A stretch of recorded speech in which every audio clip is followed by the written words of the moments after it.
Boom. What's up, everybody? Let me turn down my light here a little bit. That's crazy. Okay. Good enough. How's everybody doing? As promised, here we are, 7 p.m. I was going to do this yesterday, and then there was like some sort of problem with Facebook. So, this is the redo. What's up, Waylon? What's up, Paola? I'm just going to open this thing on my Facebook, on my computer here, and we'll get down to it. So, this is the first live stream we've done since Sad Rappers. So, that was really crazy. Sad Rappers blew up like super duper hard. You can see I'm wearing these bad boys right now from the Sad Rappers video. I think this is the first time I've actually worn them since that video, so it's a good excuse. Sad Rappers did amazing. Thank you so much to everybody who watched it, shared it, told a friend about it, whatever it was. Sad Rappers like went harder and blew up faster than any video that we've ever done before. So massive thank you to everybody out there. I was like really tripping on that video. It was like, I Wish was the first video that I released where I made the beat as well. So Sad Rappers was, I also produced that song and made the beat for that one. So I was kind of tripping, because the beat was like really different and I wasn't sure like if my production skills were sort of like up to snuff, but it seemed like everybody really liked it. Which made me very happy. So thank you guys so much for helping that video do its thing. It means a lot. Thank you.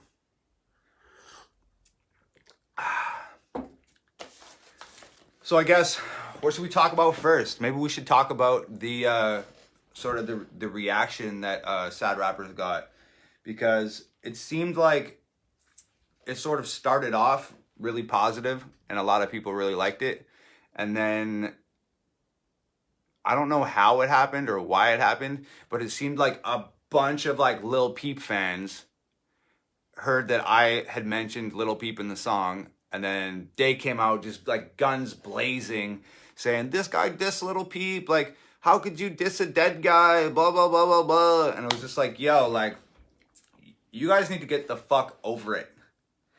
Lil Peep fans make themselves look like the dumbest group of motherfuckers on the planet, because I said that Lil Peep was an icon in that song. I put him next to Cobain, Chris Cornell, Bennington, Robin Williams.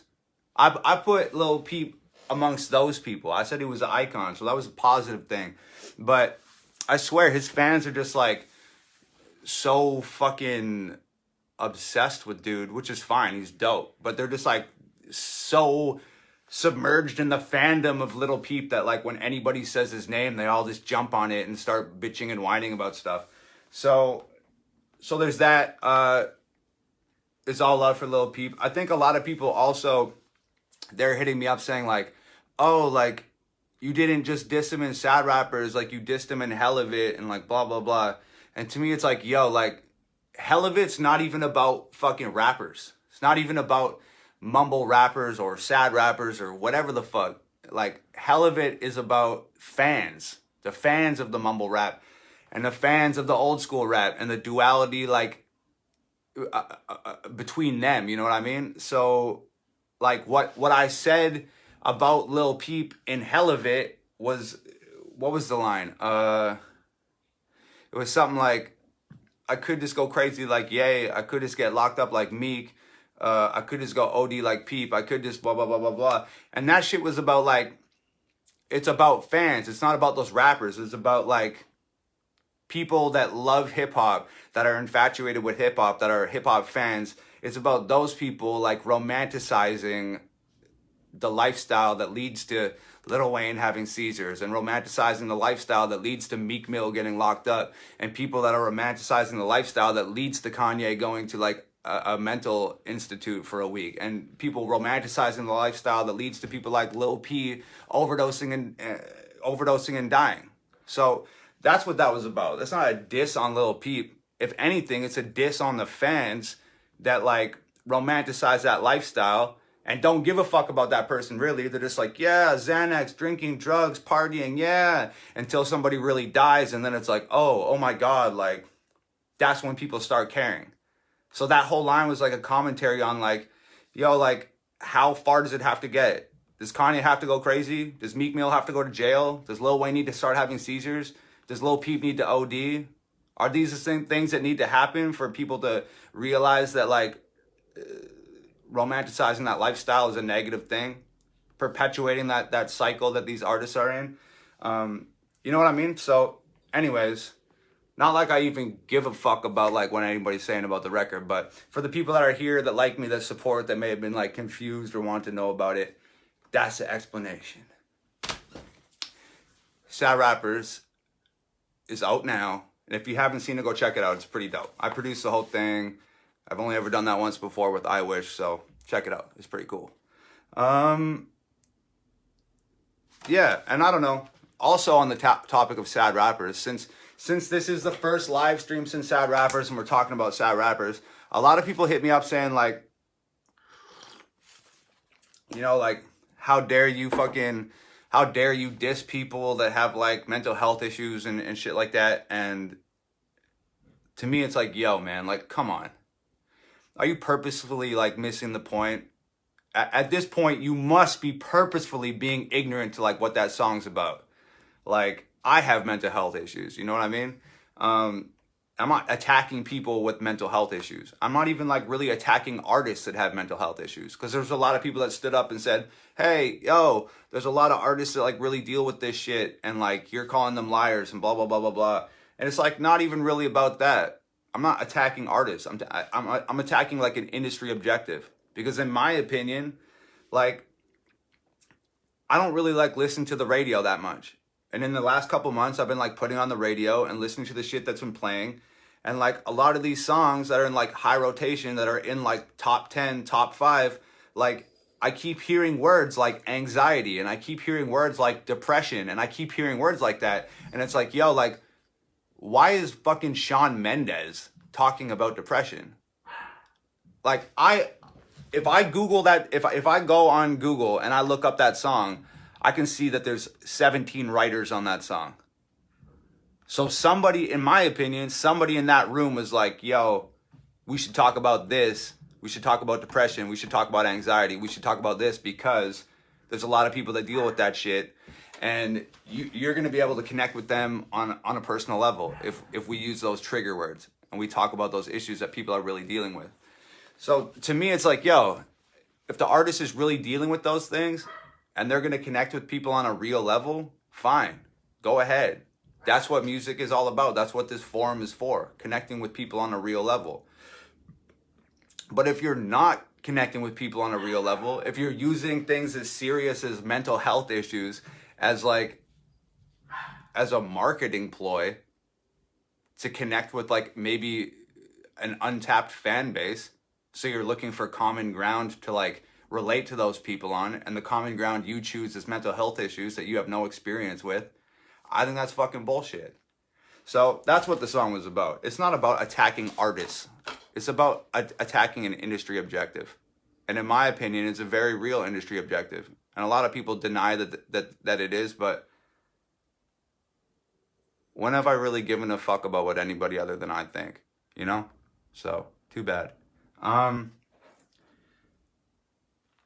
So there's our little Sad Rappers rant for the day.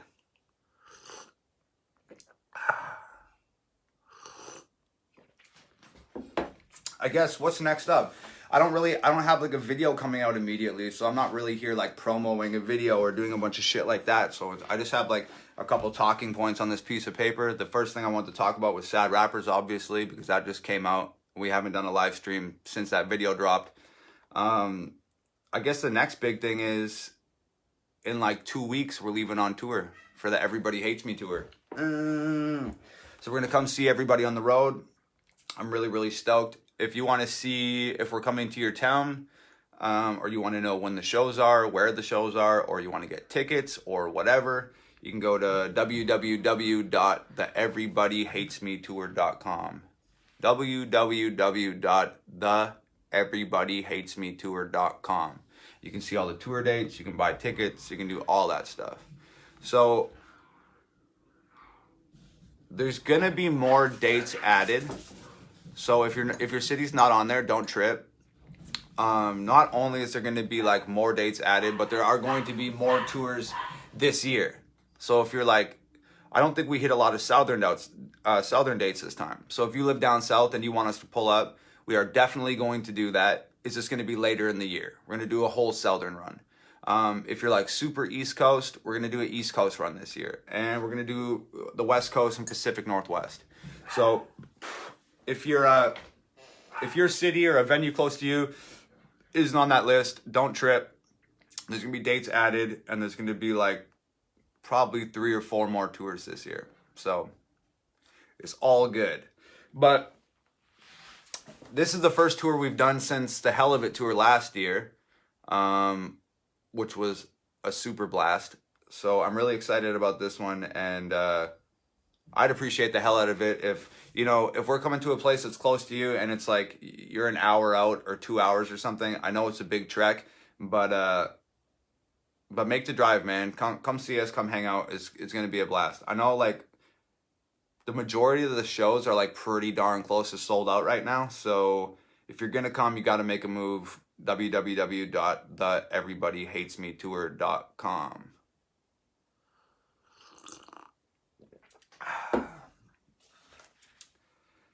Oh yeah, as far as tour goes, since I've put up the website, there's been like a lot of people hitting me up asking about VIP tickets and if we're doing meet and greets and stuff like that.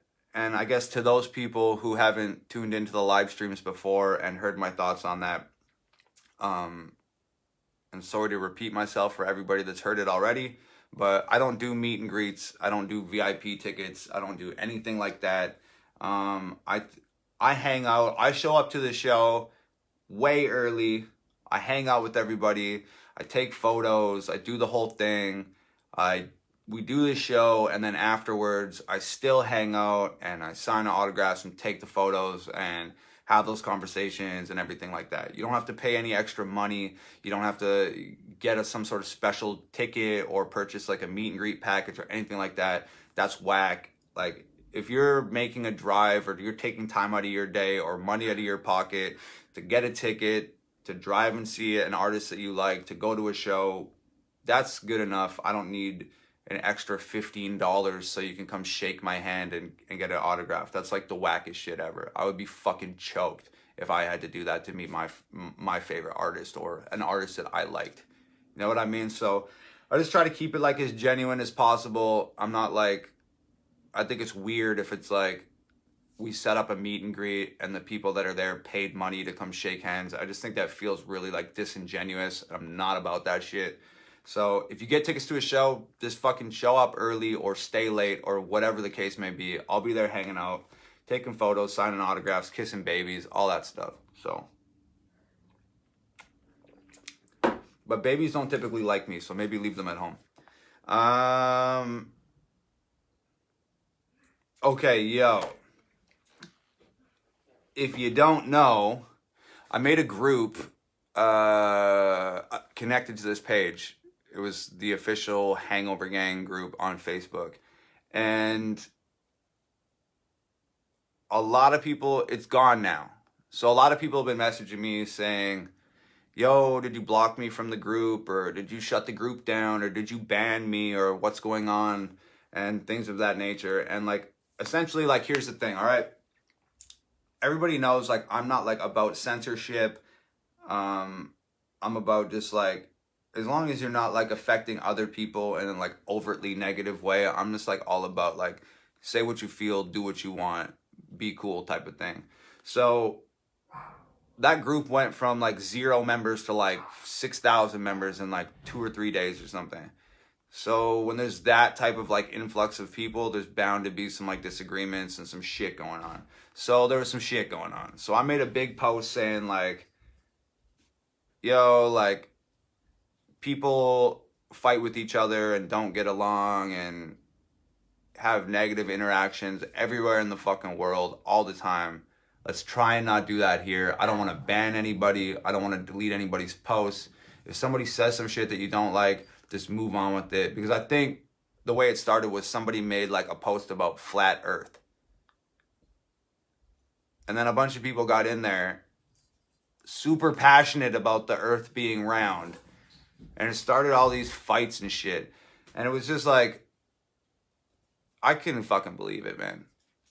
Like, why do you care if somebody else thinks the earth's flat?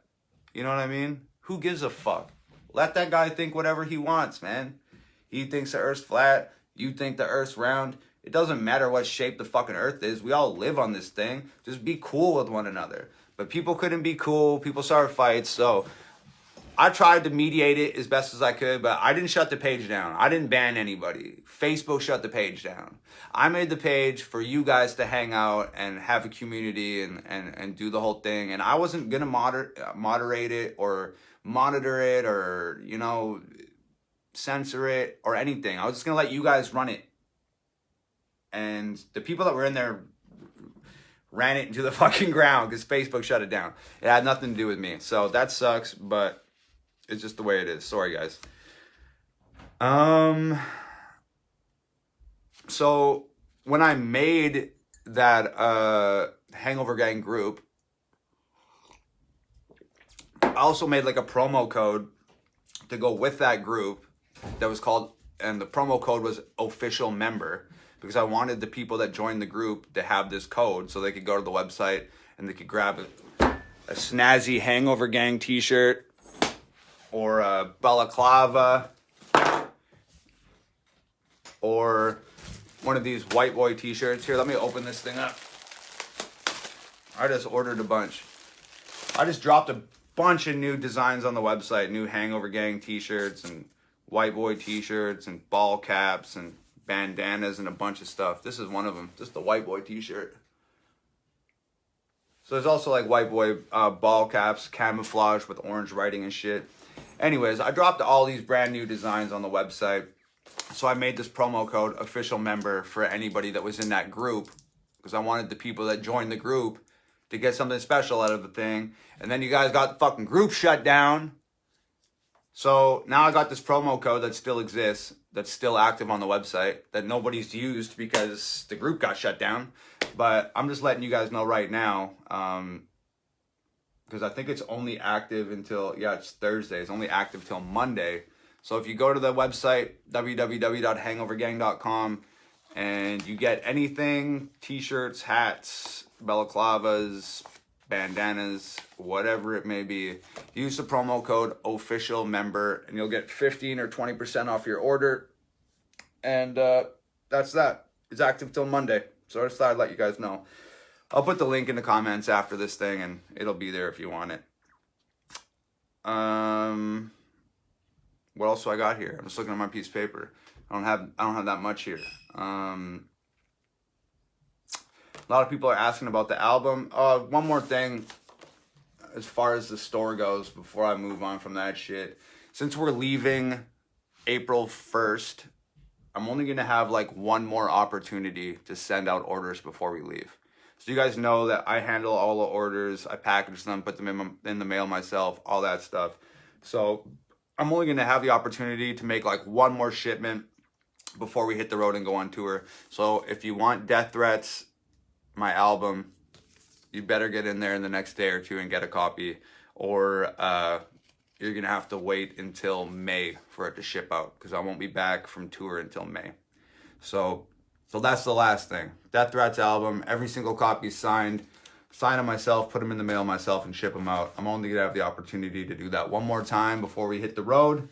So www.hangovergang.com. You can use the official member promo code to get 15% off on that. And that's about all I got as far as merchandise goes. Talked about the group getting shut down. I guess on the topic of albums, I'm working on the next one right now. Like I said, I've been working on that one for a little bit. The last album featured a bunch of different producers and stuff like that. And this one I'm producing entirely from scratch, from ground zero. I built this thing.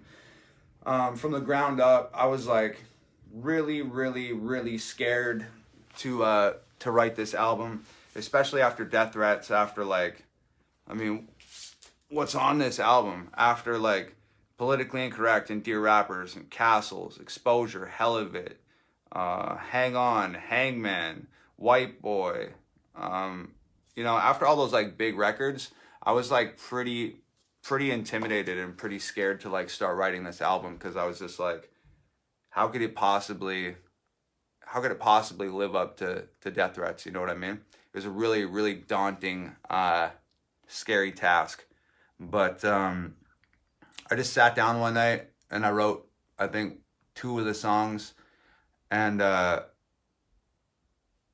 they just like, I blew myself away with them, really. Not to blow smoke up my own ass, but I was really, really happy with them. And then that sort of like gave me the confidence, and it gave me the freedom to sort of like go head first into this album. And now I've been working on it every day for the last couple months, and just like writing songs and rewriting songs and conceptualizing records, and then reconceptualizing them and tweaking them and making them perfect, and making beats and going in 5, 6, 7 times to tweak the beats and change them and modify them. So it's like really, it's a really special project. It's the first album that I've produced totally on my own in years. So I'm really, really excited for it. I think it's gonna blow death threats out of the water, which is big words, but this is like hands down the best album that I've ever crafted in my life. So I'm really excited for it. And yeah, that'll be coming out sometime after I get home from tour in May. So I don't know if the album will come out in May, but I get home from tour in May. I'm gonna put the finishing touches on this thing. I'm gonna get it pressed, and then I'm gonna ship it out to you guys, and hopefully you enjoy it. So I think it really goes like hand in hand with death threats. It's special.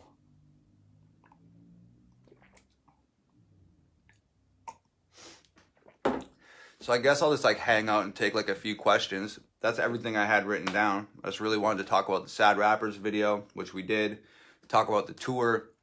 You can go to www.theeverybodyhatesmetour.com to get tickets. I'll post that link in the comments after this.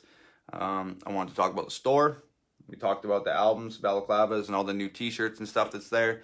www.hangovergang.com. Grab something and wear that shit to the show that you come to.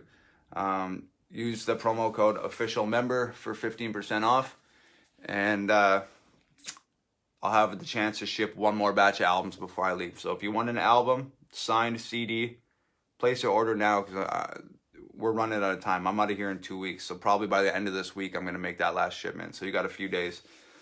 We talked about the Hangover Gang group and how I had nothing to do with that getting shut down. I didn't ban anybody, but sometimes that's the price you pay for not censoring yourself. Facebook shuts your shit down. And yeah, I guess that's really all I got. So I'll just like hang out and take some questions real quick, I guess. I'm not in any rush. So if you got a good question, spit it out. Kaylani says, will you have merchandise at the shows? Absolutely, I will. I'll have everything. Plus a bunch of stuff that's not even on the website. So yeah, I'll have merch at the shows. A lot of people asking, will I come to their city, or do I have any plans of going to their city?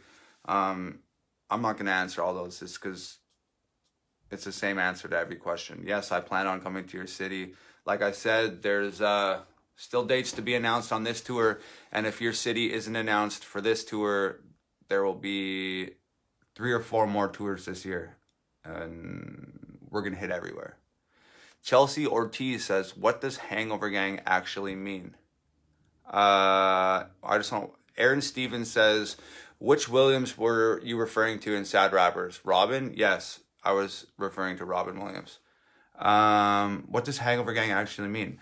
I mean, it doesn't really have like a clear like definition. Just like back when I was like drinking and partying and shit all the time, I had a very like small group of friends that I'd always go out with and cause trouble with and shit like that.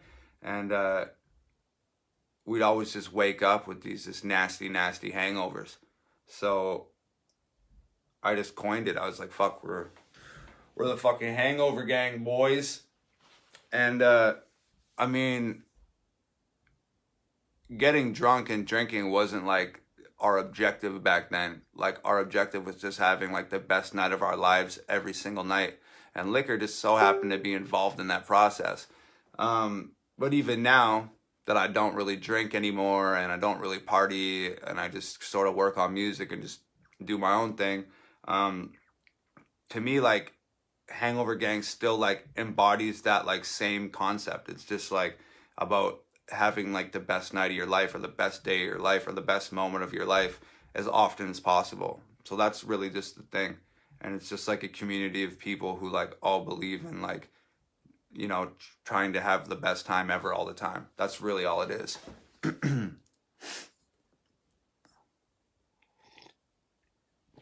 All right, I'm just flipping through here, seeing what everybody's saying. Kyle says, are you or were you ever into gaming? If so, what do you play? Yeah, dude, I'm a huge gamer. I just finished that new Far Cry expansion pack. I just finished that 2 days ago. So now I'm playing Metro Exodus on Xbox One. I also have a PlayStation and a PSVR and a Nintendo Switch. But on the Nintendo Switch, I've just been playing like throwback games to my childhood. I just finished like Pokemon and Zelda and Donkey Kong, and I've been playing Crash Bandicoot. So I just play like kid games on the Switch because it's chill. But first person shooters are kind of my thing. I'm like a huge Far Cry fan, so I play like a lot of Far Cry. So I just finished the new Far Cry 5 expansion pack, New Dawn. So, and then I just started this game called Metro Exodus, which is also like a first-person shooter set in like Russia after like a post-apocalyptic like nuclear bomb scenario thing. So yeah, that's what I've been playing. I'm just gonna keep scrolling through and hitting as many questions as I can. Sonia says, can you make card decals at some point in the future? Yeah, why not? Sure. I'll see what I can do about that. Dom says, how long have you rapped for, and how many songs have you made? Shit, I don't know, man. Probably rapped for 10 years. How many songs have I made? It's fucking, I don't even know, dude. Uncountable. So many songs, dude. Way more songs than ever see the light of day. I can tell you that much.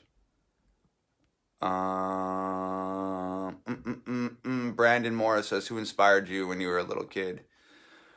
I don't ever really remember like looking up to, you know, any like celebrities or anything when I was a little kid.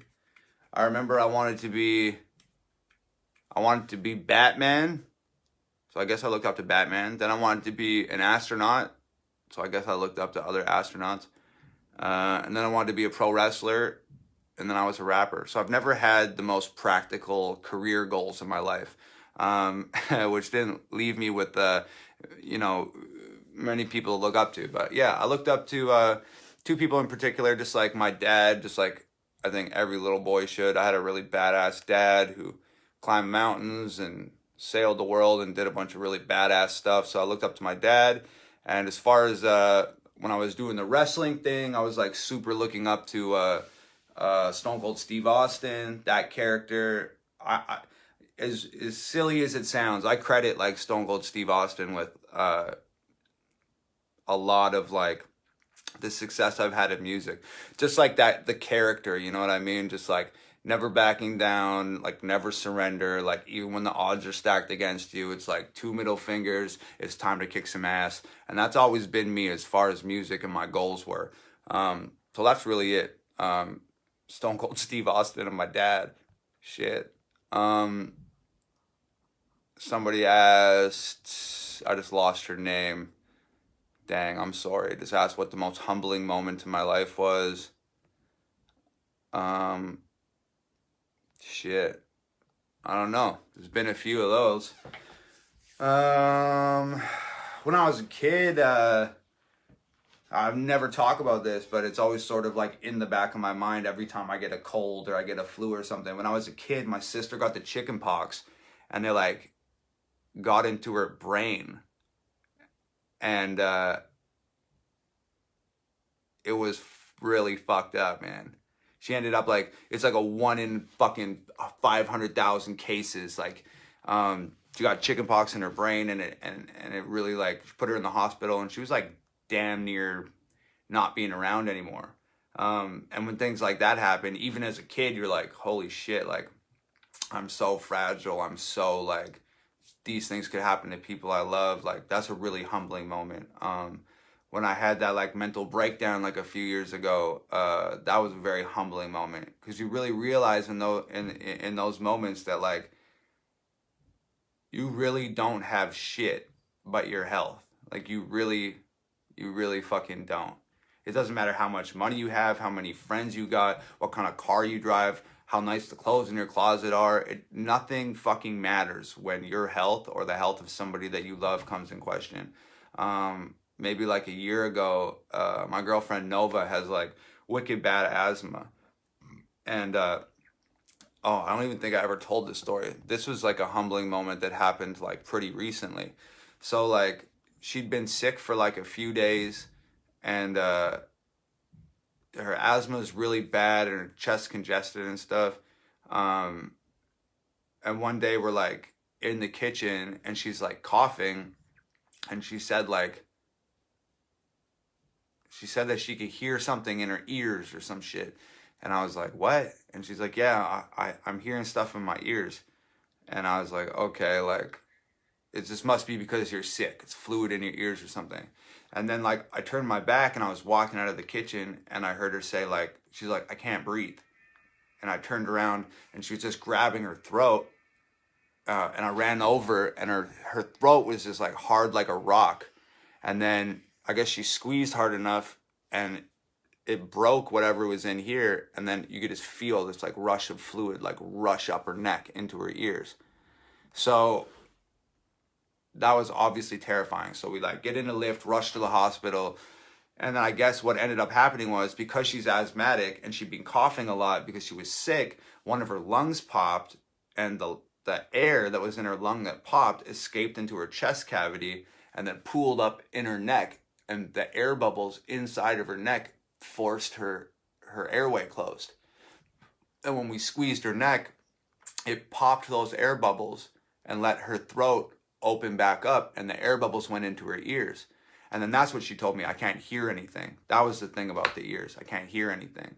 So I was in the hospital literally like 24 hours a day for like 4 days.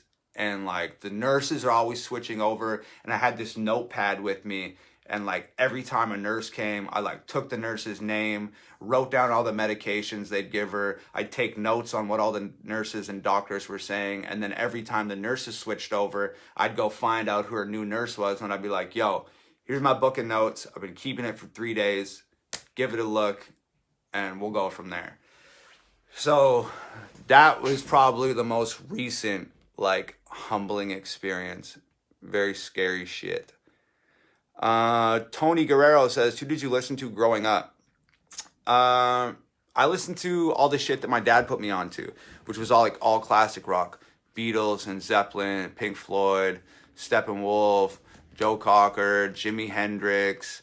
And then I think I only ever owned like 4 hard copy pieces of music myself. I had No Doubt on tape cassette. I had Marilyn Manson on CD. I had Offspring on tape cassette. And I had Tupac, All Eyes on Me. So that was my shit. So that's what I bumped like super heavy. I was always into like this really weird like spectrum of shit. I really dig classic rock. I'm still into it. I'm still like bumping like Skinner and like Neil Young and Zeppelin and shit all the time. But I also listen to like, you know, a lot of punk rock and like a lot of pop music even and hip hop, and like, I just listen to everything. So, but it was primarily like classic rock when I was growing up. I'm just scrolling through here. Janae says, what's in the cup? It's hot water and honey. I'm a fucking rock star. I'm gonna need a refill pretty quick here. I'm just scrolling here, guys. You guys are asking questions at such an alarming rate. It's very hard to keep up with. Emily says, who doesn't want to be Batman or a pro wrestler? Right? That's what I'm saying. Sean Fox says, what song are you most proud of? Damn. That's a good one. I don't know. Probably one of the songs on the next album. Made some really good stuff there. Just, you know, speaking to like quality of the writing and originality of the beats and sonically how everything sounds. I'm pretty proud of this entire new album, the one that I'm working on right now. But if we're speaking to songs that have already been released, I don't know. Probably White Boy, honestly. Just like, I know that like White Boy's not like some huge like lyrical feat, or like the beat's not fucking incredible, and like the actual like delivery of the bars isn't like jaw-dropping or anything. But like, I'm most proud of that song because in a time like, I shouldn't have been able to release that song. Nobody else had the balls to release a song like that. You know what I mean? Like, I was having tons of people come over, industry people and friends and all types of people come over and listen to that record, and everybody was like, whoa, bro, like, I don't know if I'd do that if I was you. Just like, I don't think the social climate, or I don't think the, you know, political climate of 2018 is ready for something like that. I don't think you should do it. And I can't even tell you how close that song came to like not coming out. But I've always been sort of like blessed with the ability to like follow my gut and make like the right decisions. And in the case of White Boy, I think I made the right decision. And I think it was like, I don't really see it like this, because to me it's just like, I said what the fuck I feel, and I'm not going to apologize for it. I'm not going to care how other people think about it. I wrote the song and I'm just going to put it out, and that's too fucking bad. But like everybody else, like my girlfriend and people like that are like, yo, that was like the bravest move ever, dude. Like that was a super ballsy thing to do. Like nobody, you know, nobody would have fucking done that other than you. Like you're the guy. So I'm really proud of it because of that. Like the people around me definitely gave me a lot of perspective on that, and was like, damn, like that was a wild thing to do, bro. So I don't know, just gaining the perspective from the people around me that are like, damn, that was nuts. I'd say I'm most proud of releasing that song. Jim Schneck says, Insane Clown Posse, what are your thoughts on this group? Oh man, I don't know if you know, I got history with ICP, bro. ICP don't fucking like Tom McDonald, bro. But yeah, I don't know, man. It's cool. Like, it is what it is, bro. Like, I was a juggalo when I was like 13, 14 years old or something for like 3 months. I thought it was cool. The little face paint and the clowns and the horrorcore rap and shit. I was cool with it for a minute. I thought it was dope. But I just kind of grew out of it, and it like was what it was, man. Like, I liked it. And then I was never like, oh, I don't like it no more. I was just like this isn't like quite for me, so I'm just gonna move on with my life. And I did that. And then like a few years ago, Violent J fell in love with my girlfriend and like wouldn't stop texting her, so I was a dick to him, and he fucking freaked out, and that's it. So ICP don't fucking like me, bro. But they're fine, man. I mean, it is what it is, dude. If you like that type of thing. That's the thing though, it's like, I can say, like, I think the way that Jay handled that whole thing was fucking whack. he might say that he thinks the way that I handled it was fucking whack. Like, whatever, it is what it is. You know what I mean? It's just like on some stupid, don't talk to my girlfriend shit. It's just like, whatever. But I don't have a problem with juggalos, bro. Like, it's not like, I love juggalos. I'm just not like the biggest fan of Violent J as like a person. It's not even like about his music or about ICP or about juggalos, about the movement. It's like, that shit's all cool with me. I got nothing but love for juggalos. I know there's a lot of juggalos that like got love for me, and I still slap hands with them and take pictures with them and sign their CDs and do the whole thing. It's cool. But just like, wipe away all that, wipe away the movement and the business and all that, and it's just like, as a person, do I really fuck with Violent J? Nah.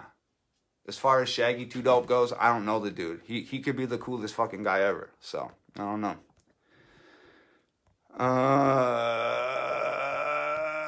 Let me see what you guys got going on here.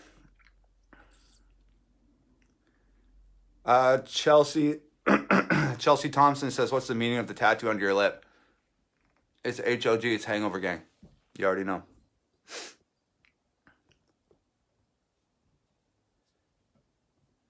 Brianna says, what was the hardest song to write for you and why?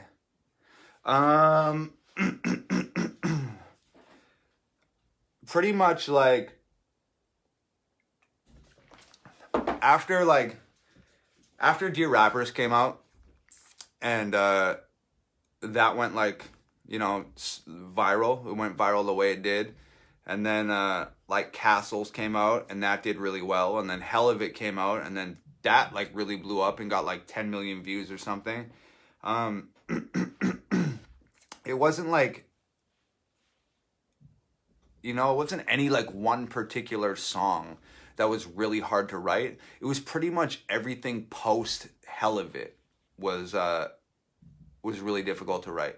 Because to me, like, after Hell of It happened, like, the bar did not exist before shit started going viral. You know what I mean? The bar did not exist. And then Dear Rappers came out and got 1 million views, and then the bar was here. And then Hell of It came out and it got 10 million views, and the bar was here. And then it was like, everything following that was like, fuck, like, how do we get beyond that? How do we exceed expectations? How do we, you know, surpass our own standards? That's why it was difficult. Not because it was like a difficult concept to write or I had writer's block or anything like that. It was just about like living up to people's expectations, exceeding my own standards, and doing something fresh and interesting and just continuing to deliver that. That's the hardest part about this whole fucking thing, is like the pressure that you put on yourself to like constantly outdo yourself. There was like a saying, when I used to be a pro wrestler, there was a saying that we used all the time, and it was, you're only as good as your last match. And when you live by a saying like that, you're only as good as your last match, it puts a lot of pressure on you to like make sure that every match you have is the best one you've ever had. So, and that's still the way I am. You're only as good as your last song. You're only as good as your last album. You're only as good as your last whatever it may be. And as unhealthy of a way that is to approach the creative process, it's also like very motivating, and like it really does push you to like try and reach like new heights and outdo yourself. It also leads to crippling fucking depression when you create something that doesn't exceed your expectations. But that's just you know, the price that you pay. So yeah, that's the answer. Pretty much everything after Hell of It was difficult to write. I've reached like a much better place now where I'm like not really stressing it. And I went through like a really, really, really dark period like not long ago where I was like really not feeling good, and I wasn't having fun making music because I felt like I was just always trying to outdo myself and just bigger, badder, faster, stronger, like really just trying to, you know, raise the bar. So I went through a period where everything was really hard, and then I finally just like came to terms with it, and I was like, yo, I just need to do what I believe in and what I love doing. And if people don't like that, then that's cool. And if people do like that, then that's even better. So, so that's where I'm at now.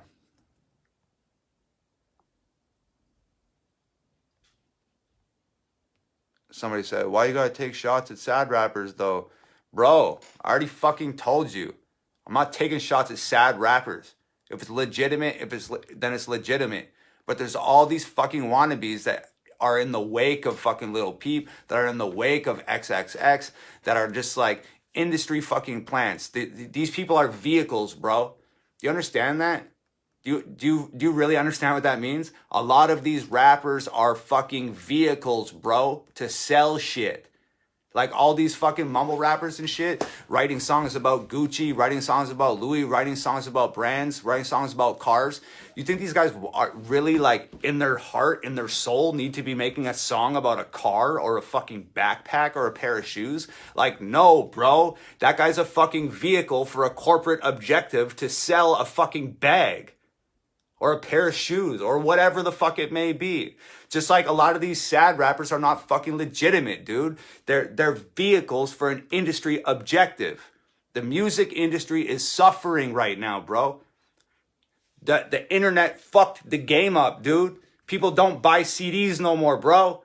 They're trying to figure out how to reach new people. Where are these untapped fan bases? Where are these groups of people that are not buying music that will buy music? We have to give those people a reason to buy music. So now they take an artist that has organic reach, that reaches people. They put him in a room with 10 fucking writers, and they write a disingenuous song about depression or anxiety or mental illness or whatever the fuck it is. And they use that person to communicate a message, a disingenuous message, to a group of people that just want to be understood. So the industry's over here saying, hey, bro, I understand you. I understand you. Listen to my music. I understand you, and this music will help you feel good. And it's bullshit. It's not authentic. That's who I'm taking shots at. Get the fuck over it or get the fuck out of here. All right, what else we got going on now? Charlie Garrison says, have you ever thought about adding more metal to your music? Well, Charlie Garrison, I have thought about adding more metal to my music, and I have something that's going to be right up your alley, and it's coming soon. Another guy, Damian Anderson, says, would you ever collaborate with a rock/metal band? Yeah, absolutely. I did, and it's coming soon.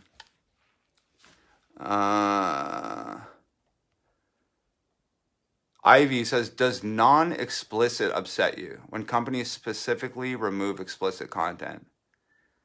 Yeah, that's lame.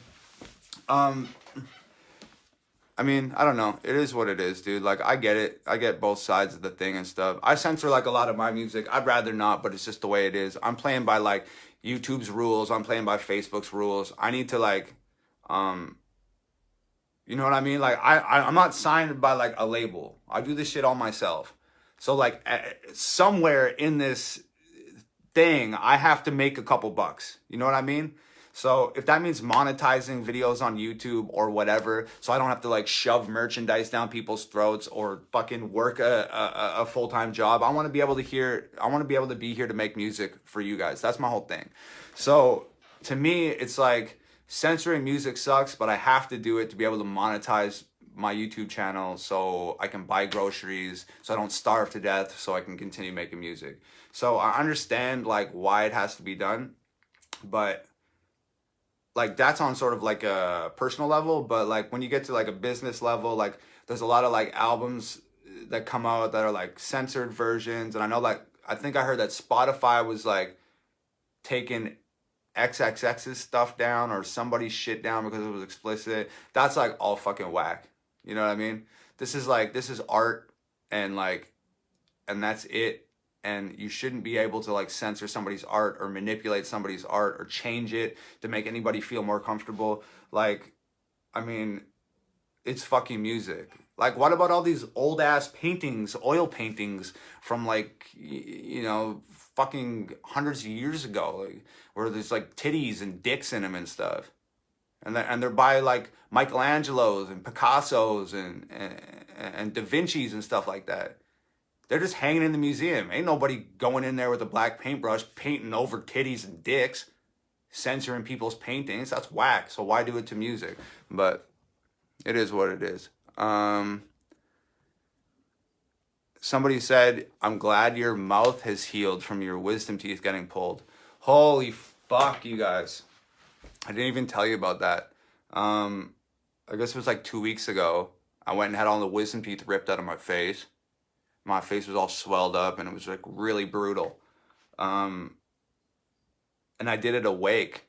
So if you guys have me on Instagram, you would have saw like I took a bunch of pictures while they were ripping the teeth out of my mouth, and I put them all in my story. So if you want to follow me on Instagram and just see totally disgusting stuff like that, my Instagram is Hangover Gang. Instagram.com/Hangover Gang. Or you can just search Hangover Gang on Instagram. You'll find me. I'll put that link in the comments after this too. But yeah, thank you very much. I appreciate that. I'm all healed up.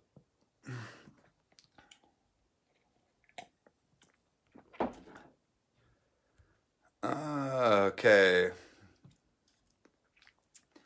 Evan says, what tattoo hurt the most and took the longest to complete?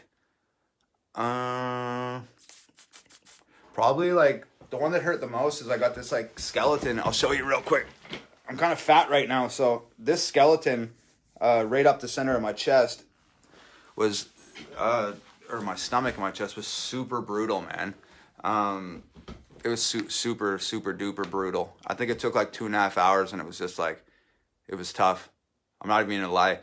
When the guy started like tattooing me, he had been tattooing for like literally like 5 seconds. Like he just started the tattoo gun up, and I heard it, and he just started, and he like stopped to get like more ink, and I was like, hey, I gotta go outside for a smoke real quick. I'll be right back.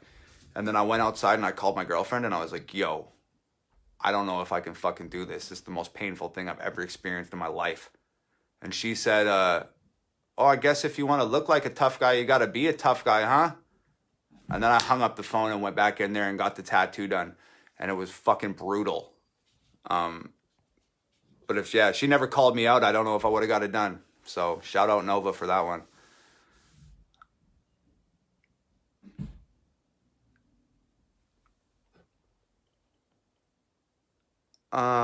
Ryan says, all the fame, all the money. What's your daily car? Well, I mean, I hate to break it to you, bro. There's not that much fame, and there's even less fucking money. We're not, you know what I mean? We're not rich by any standard. See that thing the TV's sitting on back there? Found that on the street. See this desk right here? $30. So I'm out here thrifting. And I hate fucking driving, dude. I hate being stuck in traffic.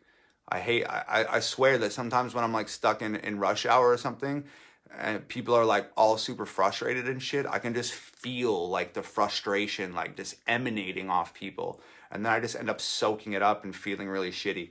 So I don't drive, dude. I Lyft and Uber like everywhere. That's my thing. I don't drive. I have a license, I just don't drive.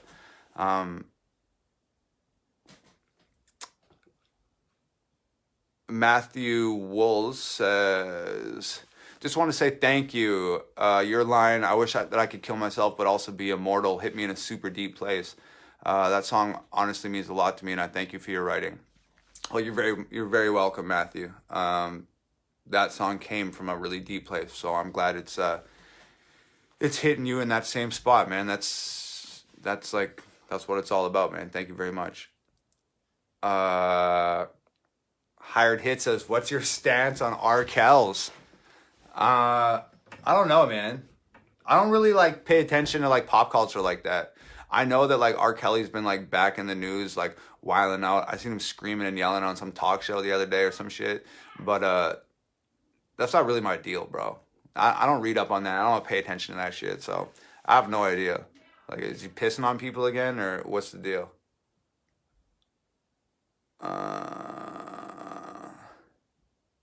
Brandy says the remix of that Eminem song was off the chain. Thank you, Brandy. I think I might do another one sometime soon. I'm not really a big remix guy, but I love the old M beats, so I'll see what I can do about that. A lot of people asking when I'm going to come to Canada. I'm going to come to Canada soon. First, we got to get this tour done in the States, though. www.theeverybodyhatesmetour.com. If you don't know, now you know. Lacey says, I have a white husband and he and I are so glad that you did White Boy. Thanks for all you do. Much love. Thank you very much, Lacey. I really appreciate that. Shout out to your husband as well. Give him a high five for me. I'm just scrolling here, seeing what you guys got going on. Somebody says, would you ever do a collaboration with Ryan Upchurch? Yeah, man. Ryan Upchurch is the homie. We'll see when that goes down.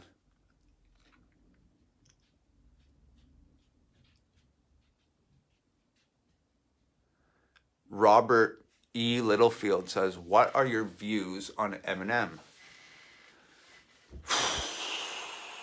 Fuck, bro. You're trying to get me in trouble now. I mean, what can you really say? He's got to be honest, man. He's one of the best to ever do the damn thing, for sure. You can't take that away from the guy. Incredibly talented, stupidly hardworking. Has made some of the most incredible and timeless songs, you know, in my lifetime. He's gonna go down. He's a legend, dude. One of the best ever. I'm not a huge fan of the stuff he's been doing lately, like maybe in the last 10 years. If that's the only thing that bums me out about the whole thing, is I still love Eminem, but if I'm gonna listen to Eminem, I'm gonna listen to something that came out 10 years ago. I'm not a big fan of like the new stuff. Like, and that's heartbreaking, dude, because that was my guy.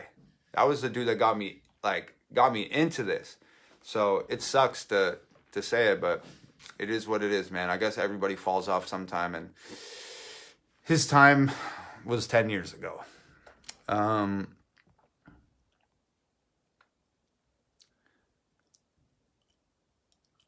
Ethan says, who is recording you in the end of Everybody Hates Me during your little blooper reel? That's my girlfriend, bro. Yup. Nova Rockefeller. Nova and I do everything. We conceptualize the videos. She shoots all the videos. We edit the videos together. We color the videos together. We strategize the release of the videos. We do all the marketing plans. We book the tours. We do everything. We bag the merch, ship the merch, design the merch, all the photos and stuff that you see online in like the Facebook header and the profile picture that's always says like the name of the song, like Sad Rappers and all the Spotify logos and shit on it. Like that's all her. It's just us two. That's the whole team. So yeah, if you're looking at like a piece of my content, whether it be like a song or a video or some sort of image online or whatever it may be, and you're like, oh, like I wonder who they got to do that. We didn't get anybody to do that. We did that. If I didn't do it, she did it. If she didn't do it, I did it. We may have done it together. We are the team.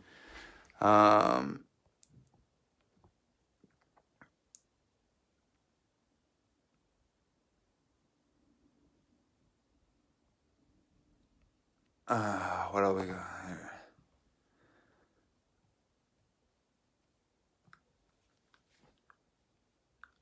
Jessica Bier Blier says, have you always had the confidence? Have you always been confident enough to just say what needs to be said, or did something break the wall?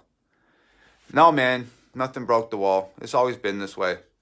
Like, to me, like, before I was doing music, I was doing the pro wrestling thing. And, like, I've always sort of, like, prided myself on being, like, an innovator of things and bringing, like, a new perspective to things. And I did that in wrestling, too, with my moveset, with the way I cut my promos, with the storylines I was involved in. I always just tried to, like, approach things from a different angle, do things from a new perspective. And like, to me, like my dad's been saying it since the beginning when I started listening to the Zeppelin and Pink Floyd and the Stones and shit like that. Like, my dad always told me, and I truly believe it. I quote it all the time. It's the fucking truth. I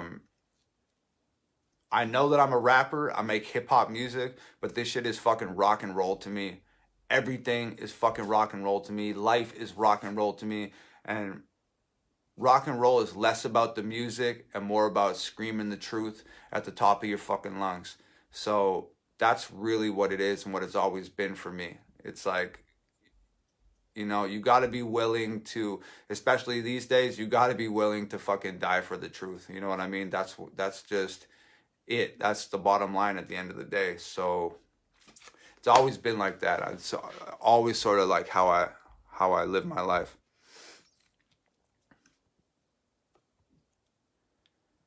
Joe says, what's your overall music goal? At the end of your run, what do you want to be able to say you did? That's a good question, man. I don't know, dude. I don't really have like, you know, I guess like this is really what it is, dude. Like I don't really give a fuck about like I don't need a Grammy, I don't need a mansion, I don't need a fucking Ferrari, I don't need to be invited to music shows, I don't need acceptance from other rappers, I don't need none of that shit. But like all I know is when I was fucking 10 years old, 11 years old, 12 years old, my dad passed music down to me. He was like, yo, Zeppelin came on the radio one day when we were driving home from somewhere, and he pulled the car over and he was like, yo, listen to this song. This is my favorite band. And that was the first time I heard Led Zeppelin, Stairway to Heaven. And I like was totally blown away by that shit. And like now I'm going to pass Zeppelin down to like my kids. You know what I mean? And hopefully it touches them in the same way that it touched me, and they pass that down to their kids as well. And that's how like music becomes like timeless and stuff.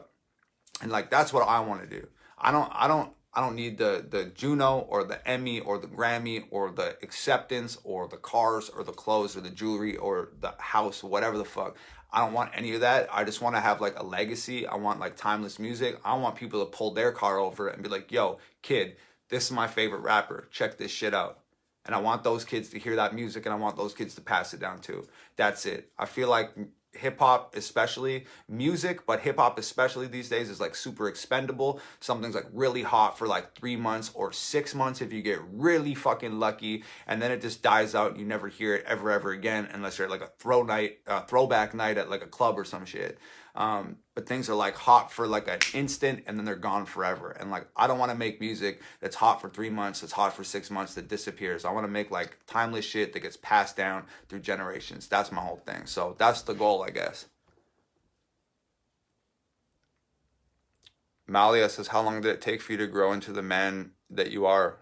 Well, I'm 30, so 30 years, I guess. I'm still trying to grow into the person that I'm meant to be, so it's an ongoing thing.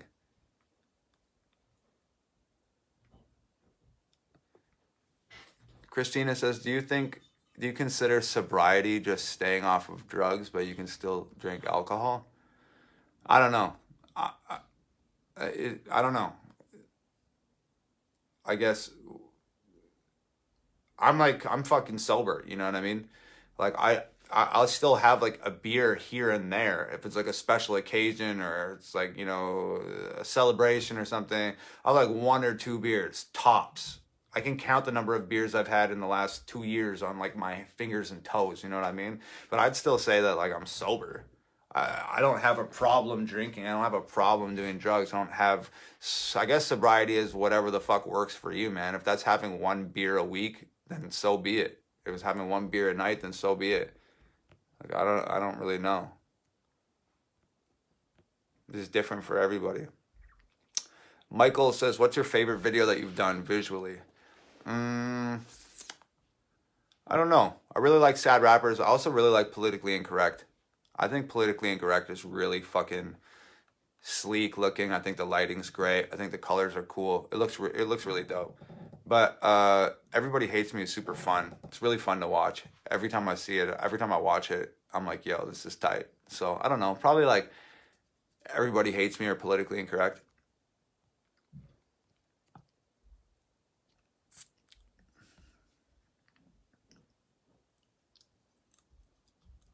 Joanna says, my favorite song's Hard Way. Helps makes things easier. Do you have any more songs coming up in the same style? I mean, that's always going to be part of my thing, is like supporting people that have anxiety and depression and mental illness, and even beyond that, supporting people that are like going through hard times, period. Whether that's like, you know, not having enough money or losing a family member or whatever a hard time is to, you know, somebody. Part of my thing is always going to be supporting those people and doing my best to give those people a voice. So yeah, absolutely, man. Absolutely. I got songs coming up like that. Hell yeah.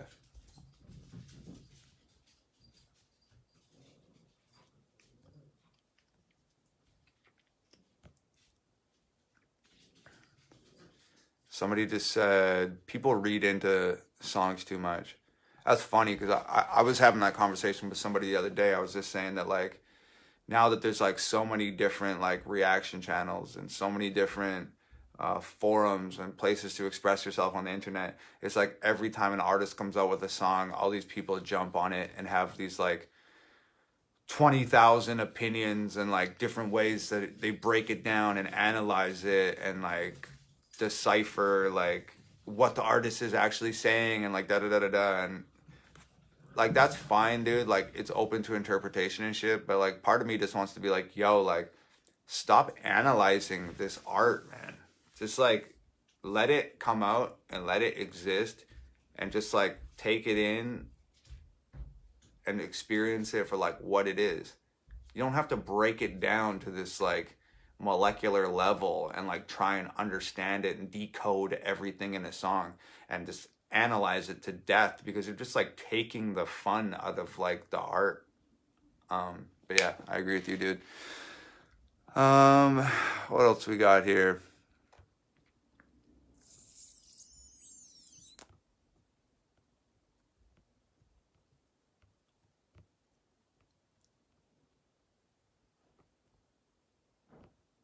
Lots of people asking what I'm drinking. I'm drinking water, hot water, and honey.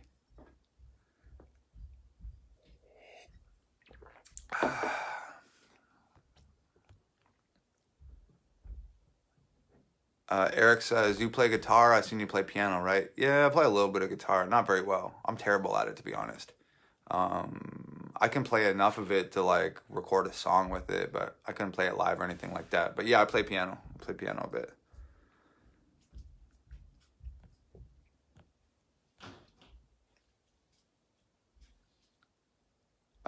David Kennedy says, who had the idea for your face skull?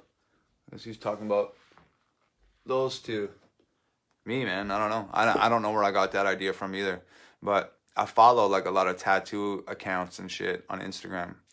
He's a big tattoo fan. So, oh, you know what it was? I saw a guy who had a devil tattooed on the back of his head, and he was like whispering into his ear. And then on this side, he had like an angel whispering into his ear or something. Or maybe I'm tripping and I saw that afterwards. I don't know. I'm sure it got inspired by something I saw on the internet. I don't know what it was or where I found it, but Ethan says, "What was the craziest experience you've had at one of your shows?" I don't know, man. There's been some wild ones. Like I've jumped into the crowd a bunch of times, and yeah, I don't know. It's just like every show blows me away, man. When like Hella Vid or White Boy or like one of the big records comes on and people are like screaming the words like so loud, it's like deafening. Like I can't even hear the beat anymore. And it's like so hard for me to rap because everybody else is rapping so loud. It's like to me, that's the craziest shit that happens. It's just like totally blows me away. It's like like you're just like beside yourself, you know? You're like, it's pretty wild. Like I don't know, every time somebody comes up to me and says, hey, like, are you Tom McDonald, can I get a picture with you, can whatever, that's just like all totally mind-blowing to me because like it's just like weird, man. You have this like perception of like how things are gonna be. Like before I had all these records come out and go viral and do the whole thing, I like was just a guy like writing songs and stuff. I mean, I'm still just a guy writing songs and stuff. Like back then, I was like, I had this image of who I would be when I got 10,000 likes on my Facebook page, or 100,000 likes on my Facebook page, or 500,000 likes on my Facebook page, or 20 million views, or blah, blah, blah, blah, blah.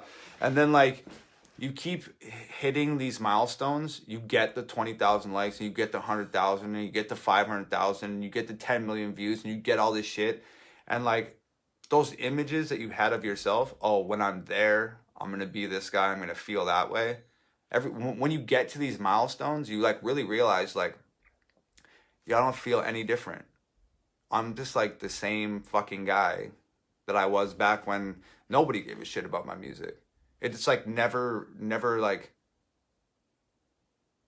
it never changes. I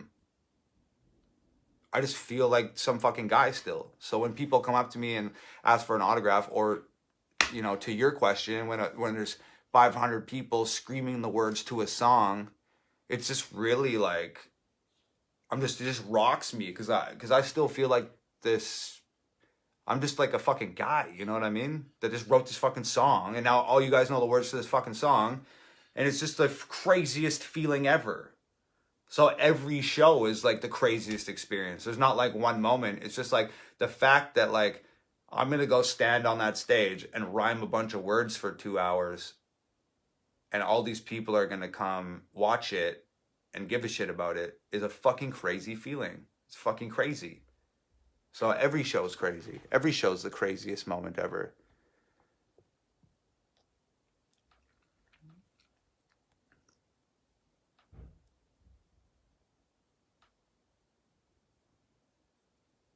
I'm just ripping through you guys' comments here.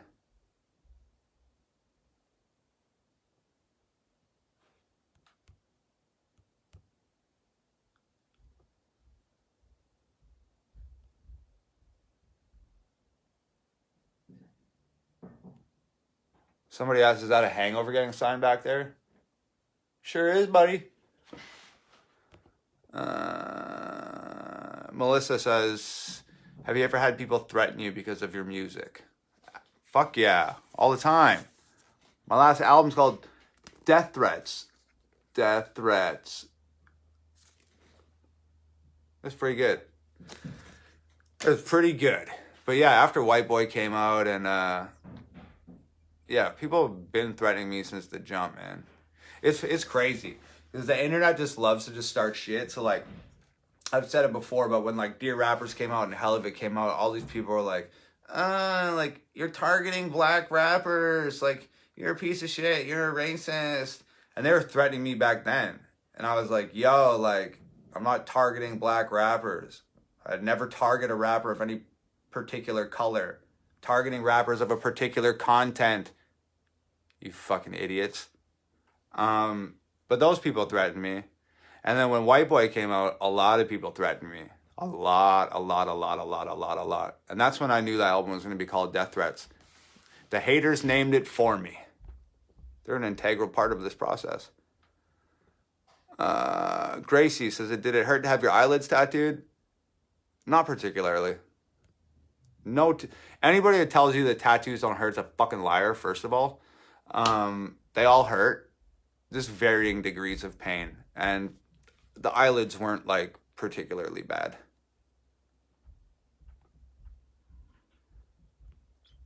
Let me see here, guys. I'm just looking.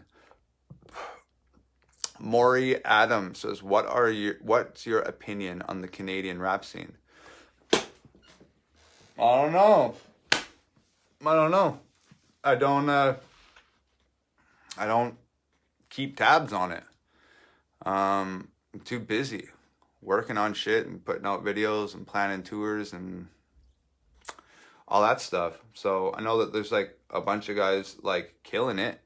I know that much. I know guys like Merc are killing it. But other than that, like, I don't really hear much about it. So, is there a rap scene in Canada? I'm sure there's a rap scene in Canada. I'm sure it exists. And I hope they're all doing really well. Because I am. What else we got going on here?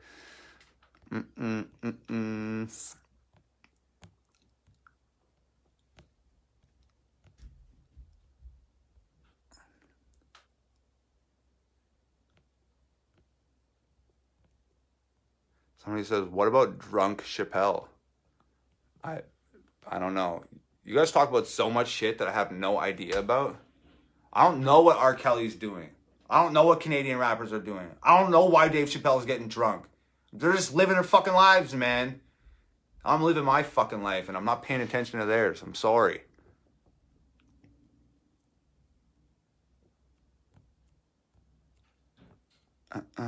Okay, I'm just ripping through your comments here. There's a lot of people commenting, but not really asking questions.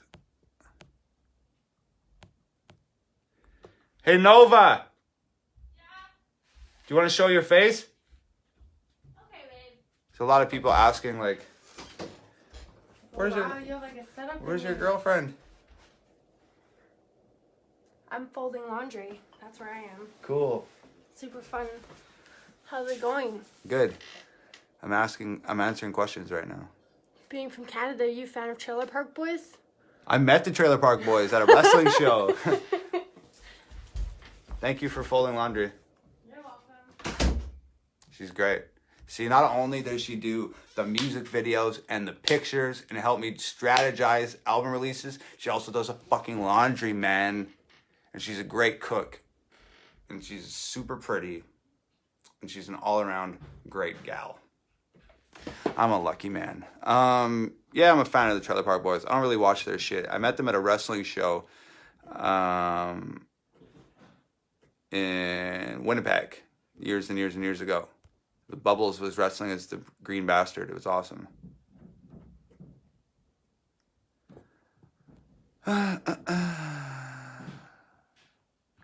Holy shit! You guys must be asking so many questions, man. Because I'm scrolling through your comments, and people are just talking about Eminem in the comments now. And I talked about Eminem like 7 hours ago. Whew. Okay, I'm gonna scroll faster.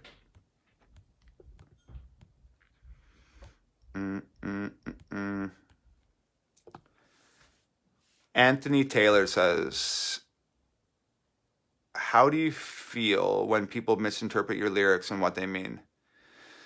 Man, it is what it is, dude. It sucks when, like, you have, you know, a particular intention for a song or a video concept or whatever, and then people, you know, misinterpret it or distort the message to serve their own fucked up narrative. It is what it is, man. I mean, it sucks. That's the most frustrating part about making music, to be honest, is people misinterpreting, like, what you're trying to say. But I mean, I guess it's just the way that it is, man. Once the music's out of my hands and it's out in the world, it's not really mine anymore. It's yours, and you're free to do with it as you please. So if you want to misinterpret it, fine. I think there's like a huge difference between the ways that people misinterpret things these days, though. I think that, like, there are people who genuinely misinterpret things or genuinely are confused by something that you said. And that's one thing. But I think that there's this other more prominent group of people who purposefully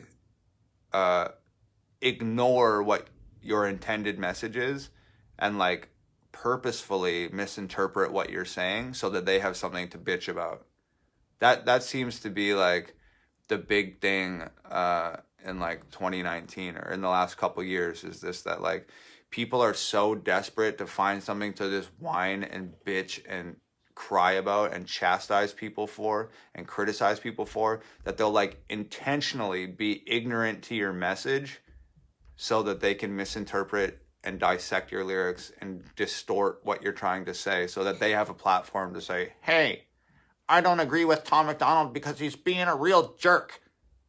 But fuck those people. What do we got going on here? JD Trafford says, are you looking forward to All Elite Wrestling coming out? Yeah, I'm going to look into it. I've seen a lot of shit about it on the internet. Well, I guess we'll see. I don't think anybody has the cojones to take on the Fed right now, but I'm interested to see what they do. I've always been a Jericho fan, so I'll tune in to see Jericho for sure. The Young Bucks are cool. Cody Rhodes is dope. Kenny Omega's cool. Fun fact of the day, I wrestled Kenny Omega in Edmonton when I was 17 years old at the Alberta Ave Community Hall. Yep. Bobby says, do you ever get recognized in Uber/Lyft? Yeah, actually, all the time. And then instead of going to my house, I changed the destination. and I get out at a corner store and I wait inside until they leave, and then I walk home. Because I don't want anybody to know where I'm at. Because I'm a fucking secret agent.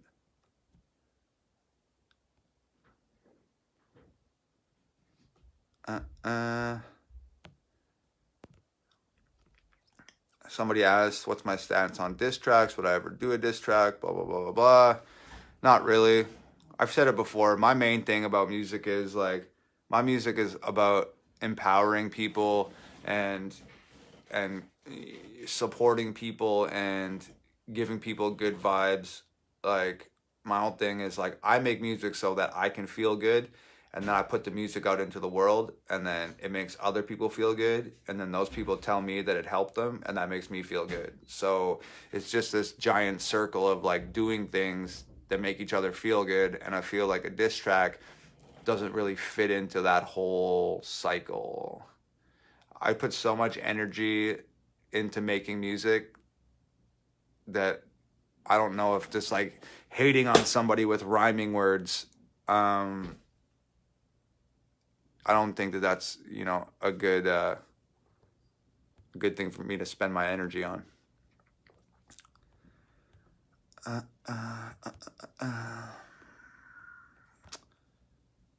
JP says, when are you dropping more shit? ASAP, bro.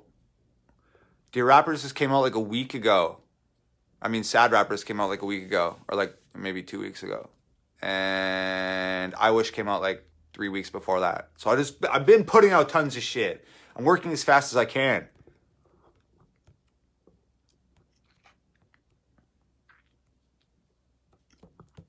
Okay. Layla says, who was the first person you saw in concert?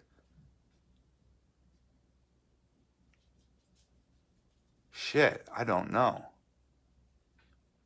I think it might have been Robert Plant, the lead singer of Led Zeppelin. I went to go see him with my dad. I think that might have been my first concert. And then hot off the heels of that, it was probably like Lil Wayne. I think I went to go see Lil Wayne in Calgary or something. I saw Judas Priest in there somewhere. Slipknot, Metallica. Drake. Red and Meth. ICP. Yellow Wolf. I don't go to very many concerts. Very hard.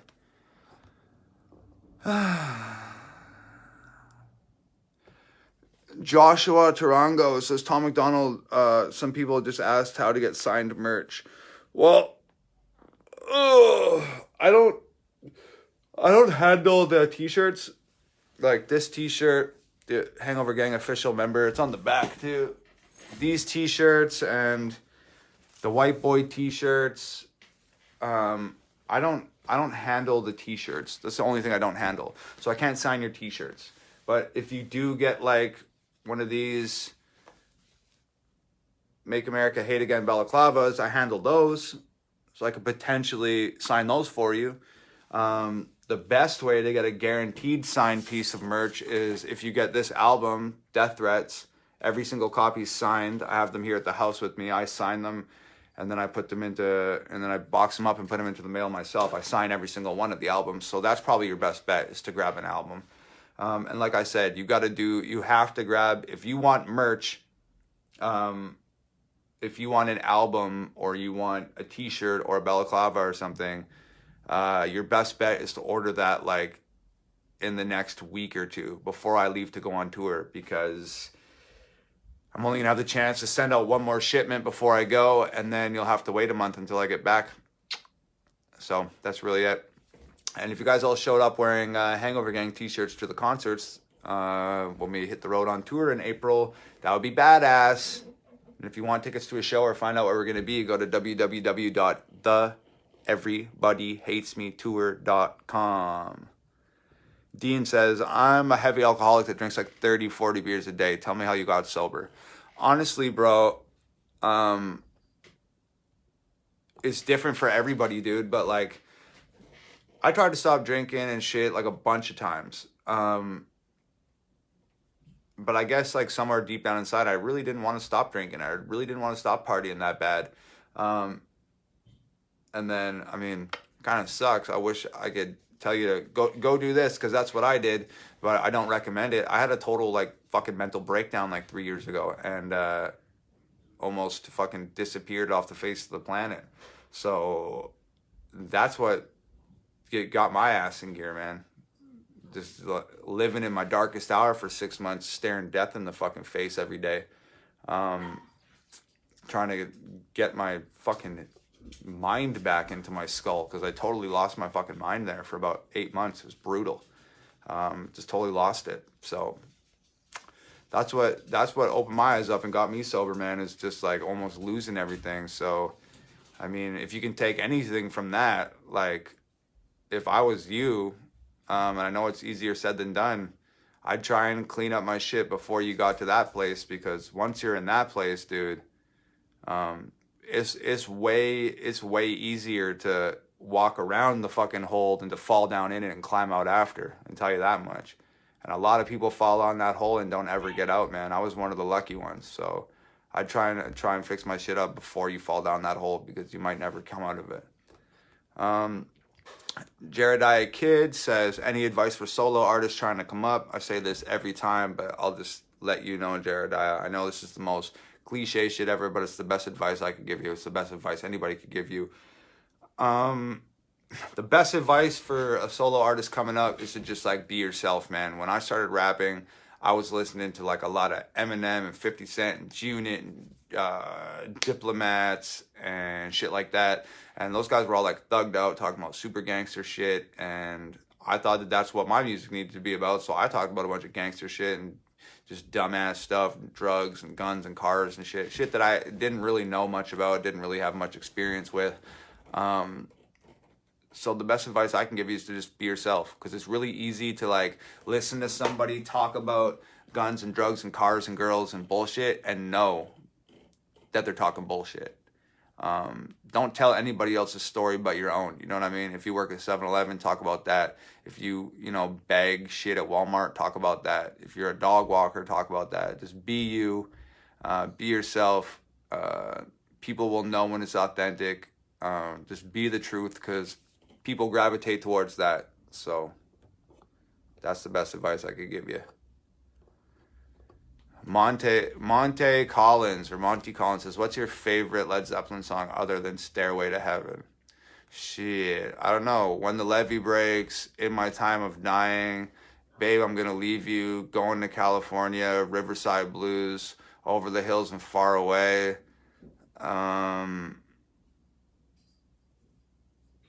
There's just too many, bro. There's too many. Misty Mountain Hop, Dazed and Confused. There's too many. Depends what day of the week it is. The Rain song is fire too. Carrie says, what do you think about boy bands like the Beatles, New Kids on the Block, and the Backstreet Boys? Beatles are fire. I used to fuck with the Backstreet Boys heavy when I was a kid. Fire. Never really got into New Kids on the Block. Don't really know any of their music. I don't know any of the new ones either. Like, I don't know what they're called. Like Seventh Heaven or like Five Directions or whatever the fuck they are. I don't know. I don't listen to any new boy bands. So, but the old ones, I dig it. Let me just rip through here, see what's next. Cameron says, would you ever write a song about being an addict? Yeah, I've got one for you. Just be patient, it's coming. Marty says, your HOG group deletes our posts for getting off topic. What's up with that? I don't have an HOG group, so if you're part of an HOG group, that's not mine. I have nothing to do with like you being off topic or them deleting your comment because they are off topic. I have no fucking idea. Do you have any piercings we don't know about? I mean, no, you can see them all. I got my ears done, my nose, lip. I used to have this done. That's gone. This thing. That's it.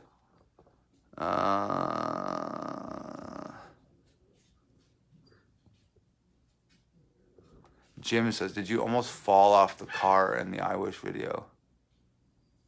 Was I on a car? I don't think I was on a car in the I Wish video. So, no.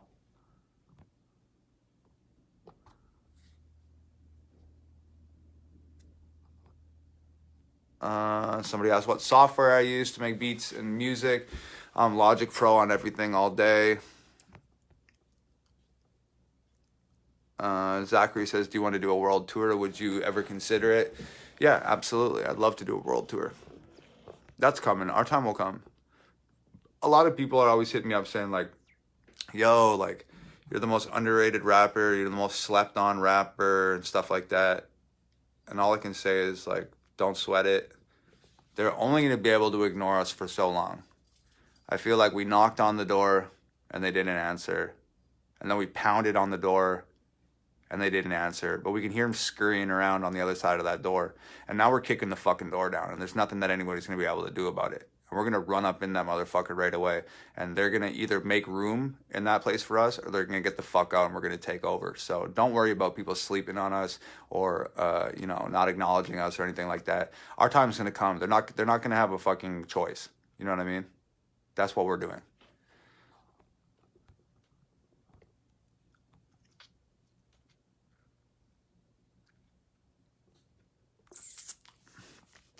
George says, where would you be without YouTube recognition? Honest question. So many good rappers on YouTube not getting any shine. I don't know, dude. This didn't really happen because of YouTube. It happened because of Facebook. So I just utilized the platforms that are available to me and it's made it happen. So I'd advise them to do the same thing. A lot of people asking, would you do a song with Jelly Roll or Struggle? And I've been talking with Struggle for a minute. So we got some shit on the way. Don't sweat it. Amanda Clev says, do you worry about with your crowd someone's gonna harm you? No, not really, because usually at shows there's like 500 Tom McDonald fans that show up and we're like fucking family. So if somebody there's trying to start shit, like they're gonna be so supremely outnumbered. They're gonna get the worst bitch slapping of their fucking life. So no, I don't really sweat that type of thing. What else we got here? Nathan says, what's your opinion on pharma culture these days? I mean, it is what it is, dude. It's one of the most evil fucking facets of business on the planet today. Those fools are running everything, bro. More than people realize, dude. These fools like they buy seats like in Congress and shit, and they fund like a lot of like the campaigns for presidency and stuff. They are running the shit. But yeah, it's really crazy. Like I do a lot of reading and stuff about big pharma and shit like that, and like the guidelines that they have to adhere by to get something like from a lab to a shelf in like a pharmacy, like those guidelines are so skewed, and like the pharmaceutical companies own the people that oversee those guidelines. They own the companies that hire the people to oversee what it takes to get a drug from lab to shelf. So it's like no holds barred, man.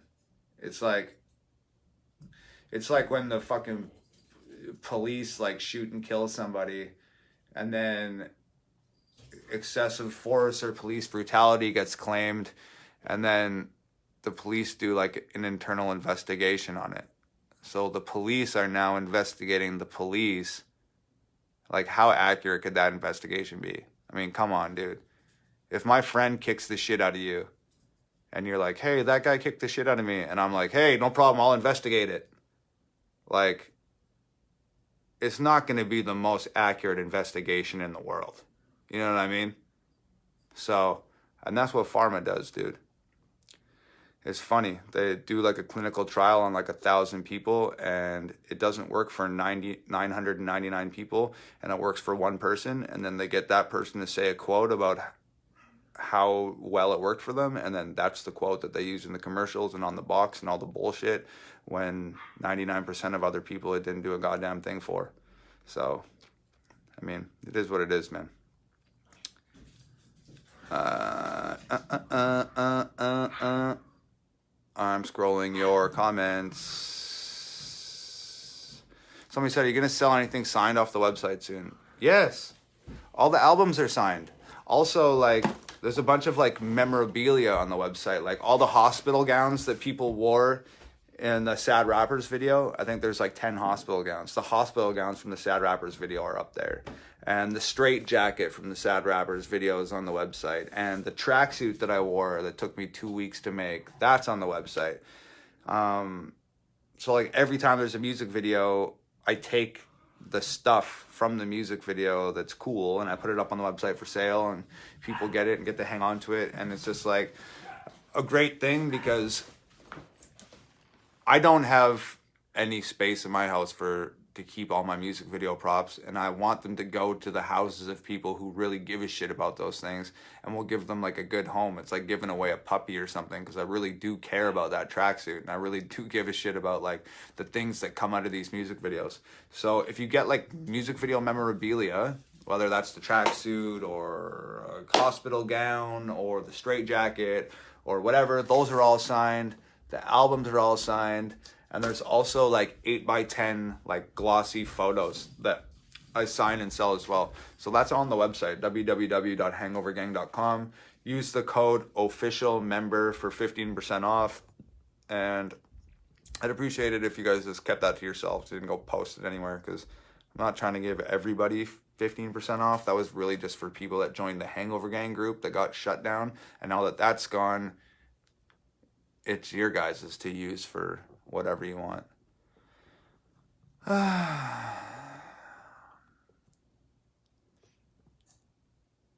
Oh, Ditto says, what does the X on your forehead stand for? Well, I think that's the first time anybody's ever asked me about that, Ditto. Thank you very much. I don't know, man. It's kind of like means like a lot of different things. It's like, it's not like one thing, you know. It's just like X marks the spot. That's like where your third eye is. Most people keep that closed. It's also like a pretty good target and like the only way you're ever going to shut me the fuck up. And also like Rob Zombie, yo. Rob Zombie, fam. One of my favorite rockers ever. And he always rocked the X. And all the zombies in his videos rocked the X. And I was just like, fuck yeah, dude. Somebody just asked, where can we find your tour dates posted? www.theeverybodyhatesmetour.com. Somebody said, would you ever do a hanging where they pierce your skin and hang you by your skin? No. That shit's so weird, man. I think it's cool that people are out there doing that and shit, but it's not for me. Wesley says, oh, that is what Wesley said. He asked me if I would hang myself by my skin. Right. Okay, let's keep it moving here. Lana Ross says, what keeps you grounded? I don't know. My parents just like raised me to keep my head on straight, and it's just like it says in this house, man, like trying to judge your engine by your paint job. Like, you can paint flames on the fucking Honda Civic, but it's still a fucking Honda Civic at the end of the day.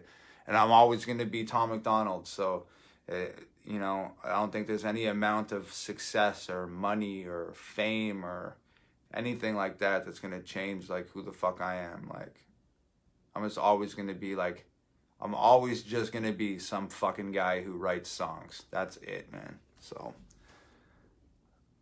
Laura says, are your venues safe for a single old grandma to come to? Absolutely.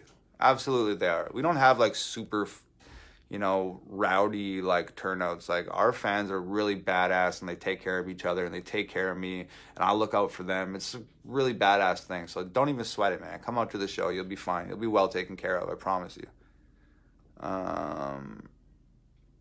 Charles, can you give us any insight on any new singles that you got coming out?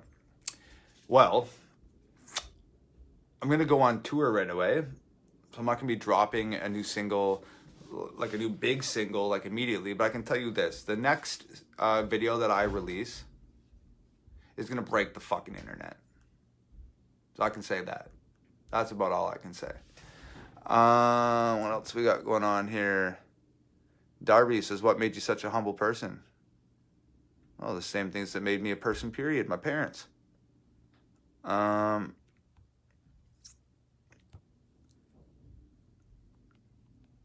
right, let me just go back to this piece of paper real quick. So we talked about sad rappers. We talked about tour. We talked about the store. I guess I don't really have to go back to my paper. This is just a big fucking free-for-all right now. It's just a Q&A session. Joseph Couch, tight name, bro, said, anywhere that I can purchase VIP passes. Some douchebag laughed at me last time I asked. No, you can't buy VIP passes. There are no meet and greets. If you come to a show, I'll be there early hanging out, and I will also stay late and hang out. I've never left until everybody got all their photos, their handshakes, and their autographs. So don't even sweat it. You don't have to get like some extra VIP ticket. I don't do that. If somebody's trying to sell you one, they're a fucking liar. And if you bought some sort of like meet and greet ticket, I never sanctioned that. So come find me at the show and tell me, and I'll punch that guy in the face.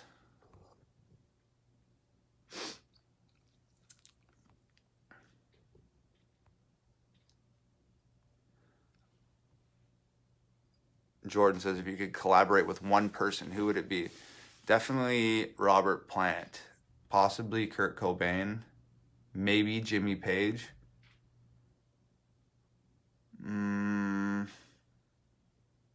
Paul McCartney.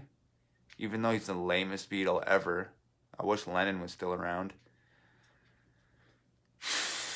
That's about all I can think of right now. Eminem. Let me do a song with Eminem, the king of all white rappers. What the fuck am I talking about? Hashman. That's not your real name, bro. Hashman said, what do you think of Eminem's kill shot diss to MGK? I mean, I don't know, bro. Here's the thing. I've been listening to Eminem rap for, like, forever, bro. I'm 30, so I've been listening to him rap for, like, fucking 15 years. And I've heard that guy, like, unleash some ruthless, savage, unforgiving disses on people that were, like, career enders, bro. Like, just brutally, like, destroying guys. And that kill shot was not that for me. It sounded like he didn't really give a fuck that much. You know what I mean? I don't know. It is what it is. Robert says, could you do a song with NF? Well, I'm sure I could. I don't have his number in my phone, though. Which Levi Gill says, which piercing did you feel hurt the most? This one sucked. Not gonna lie. Either this one or this one. Or no, this one sucked too. I don't know, man. They all sucked. One of the ones that weren't in my ears. Tyler says, are you still keeping up with the WWE? Who's your favorite superstar if you do? Very loosely. I was watching it like quite a bit up until like 2 months ago, and then I just sort of like lost interest. They like squashed Kurt Angle on TV, which was like heartbreaking for me. Roman Reigns left. I thought the Dean Ambrose angles were boring. I thought killing off Kevin Owens' character was a really stupid mistake. Never really fully bought into Braun Strowman. I went to Survivor Series in LA. We were actually backstage at Survivor Series. We saw Brock Lesnar versus Daniel Bryan. It was dope. And we got to hang out backstage and meet all the guys. It was really cool. Yeah, so I loosely keep up with it now. I watch little pieces of it. I watch like what Ronda Rousey's doing. I watch what like Lesnar's doing.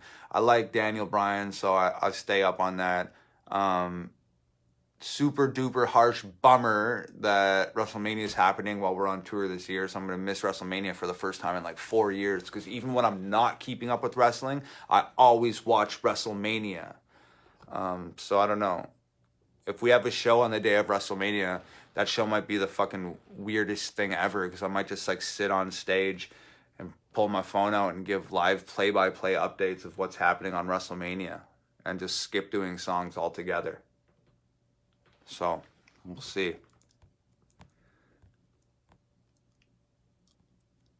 Tonda Roach says, how many songs have you and Nova done together? Countless songs. Me and Nova have been making music together for 10 years. A lot of people don't know that. Me and Nova lived in the same place in Canada for a long time. We've been knowing each other for like 12 years. We've made tons and tons and tons of songs together.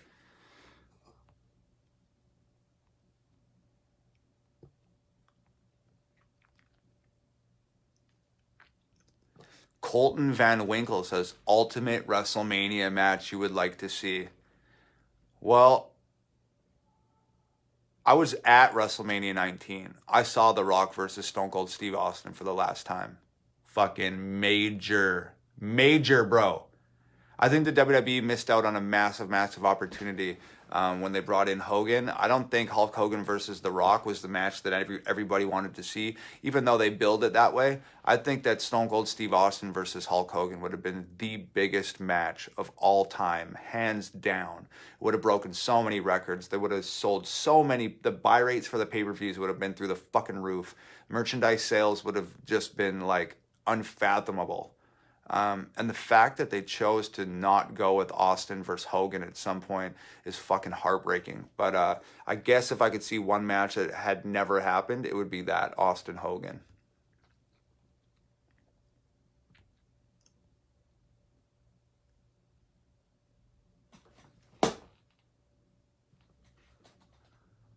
Evan says, Evan Froshire says, what do you do on a daily basis when you aren't writing music? Think about writing music, design merch, handle the business side of things, plan music videos, hang out with my dogs, go to the dog park, but usually just work on things. That's what I do. Or go shopping with my girlfriend, or play video games. We've been really into escape rooms lately. Have you guys ever done any escape rooms? They're the fucking coolest shit ever. So you pay like $80 and then they like lock you in a room and they tell you have to get out in like 45 minutes. It's great. So we did, what's the ones we did lately? We did like Alice in Wonderland one a few weeks ago and we escaped. We made it out in time. And then we did like a bank heist one, which was apparently like expert level. It was like the hardest of the hard. And then we escaped that one too. So we're 2 for 2 right now.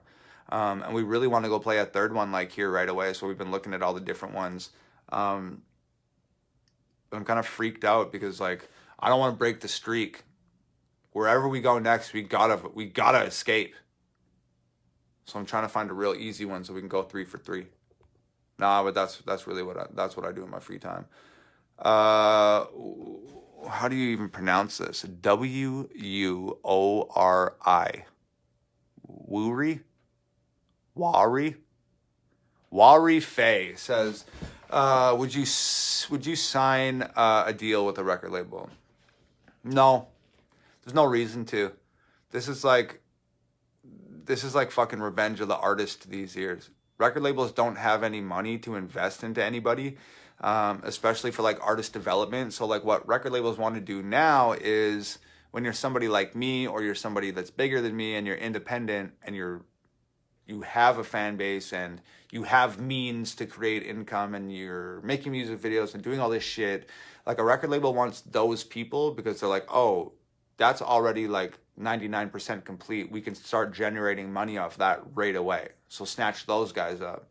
And I'm just like not interested in doing that. Why the fuck would I do that? Because if I sign with I'll tell you right now when I write songs like White Boy, I write songs like Politically Incorrect or like controversial records, Everybody Hates Me, whatever. When I write records like that, the only person I have to answer to is like myself or like my girlfriend. Or she's like, oh, like, I don't know if you should release that. Or if you release that, you should be prepared for the backlash that's going to come with it. And that's all the insight I need.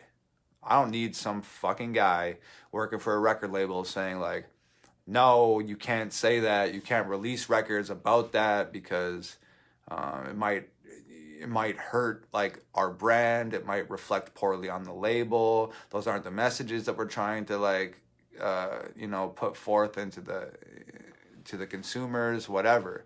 So I'm just like not interested in that. Like what could they do for me that I can't do for myself? I already shoot my own music videos. I produce all my own music. I write my own music. I design my merch. I book my own tours. Like, what the fuck could you possibly do for me? Besides, like, give me some money.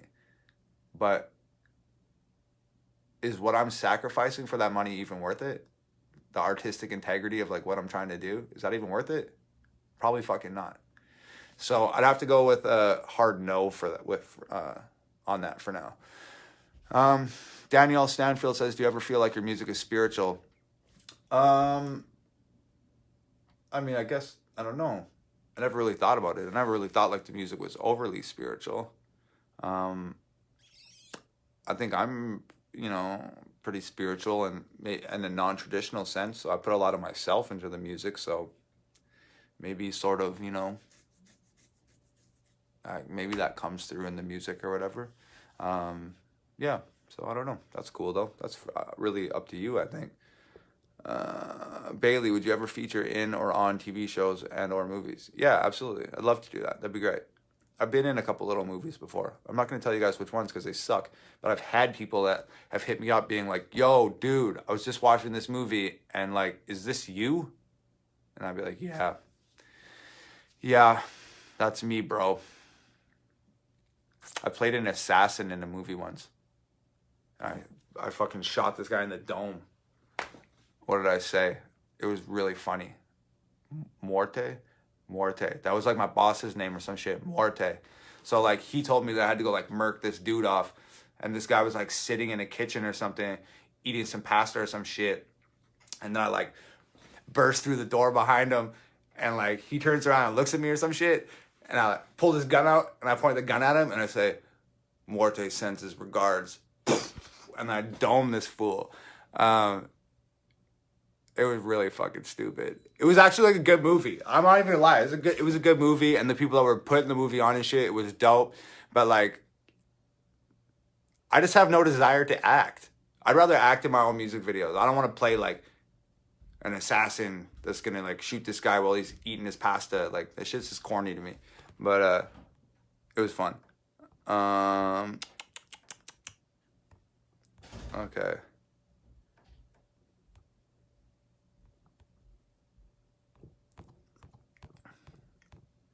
Yo, there is so many questions in here. It's amazing.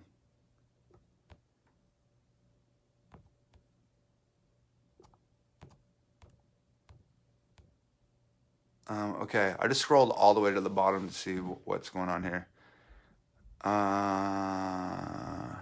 Michael Richards says, where did the concept for the Wannabe music video come from?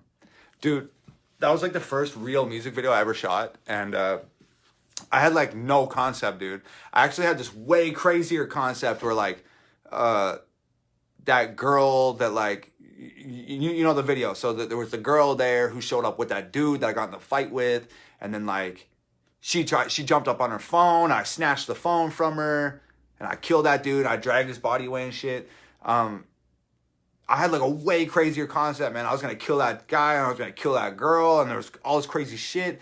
And then these other people showed up. It was just like this wild thing, man. And then it turned out that like one of the cowboys was gay. And there was like all this wild shit going on. It was like a amazing concept, bro. It was amazing. And I just couldn't find anybody to shoot it. We didn't have the money or the time or the resources. And but I already had all these props, all these fucking cowboy boots and this cowboy hat and like some rope and like a shovel. And I had the farm location. It was like my aunt and uncle's place. So I had all this shit to shoot this video that had this crazy concept about this gay murderous cowboy. And like, it was like a fucking Oscar winning thing, man. It was crazy. But I had all the props. And then the ideas fell through because we couldn't make it happen for one reason or another. So then it ended up being music video day. And I showed up on set with this fucking cowboy hat and these cowboy boots and this rope and this shovel and these two people and this farm. And I was just like, okay, like, I guess we're going to wing it. Like, I'm going to be feeding these chickens and then y'all pull up and you start a fight and I'm going to murk you out. I'm going to drag your body away. The girl's going to make a phone call. And we're just like doing this like as it happens, you know, like I'm like, okay, I'm feeding the chickens. We film. And then I'm like, okay, the car pulls up, and then we film that. And then it's like, well, what happens now? And I'm like, well, I guess they get out and start walking towards me, and I'll walk towards them. So we film that. And then I'm like, okay, now I'll get in a fight with this guy. So we fought each other. And we filmed that. And then I was like, well, what would happen now? Well, I guess the girl would make a phone call. So make a phone call. And we filmed that. And then I snatched the phone from her. And like, I just wung it. I just made it up as we went. And to me, it like loosely resembled like a relationship where somebody cheated. And then the things that jealousy make you do. And like, regretting the things that jealousy made you do and shit like that. So it's just like a big sort of metaphor for like just like mistakes people make, and just like it was like the physical manifestation of bad feelings that come from a relationship that ended poorly. So I guess that's really what it was, but I just wung it, bro. I just made up the whole thing as we went. So yeah, that's that.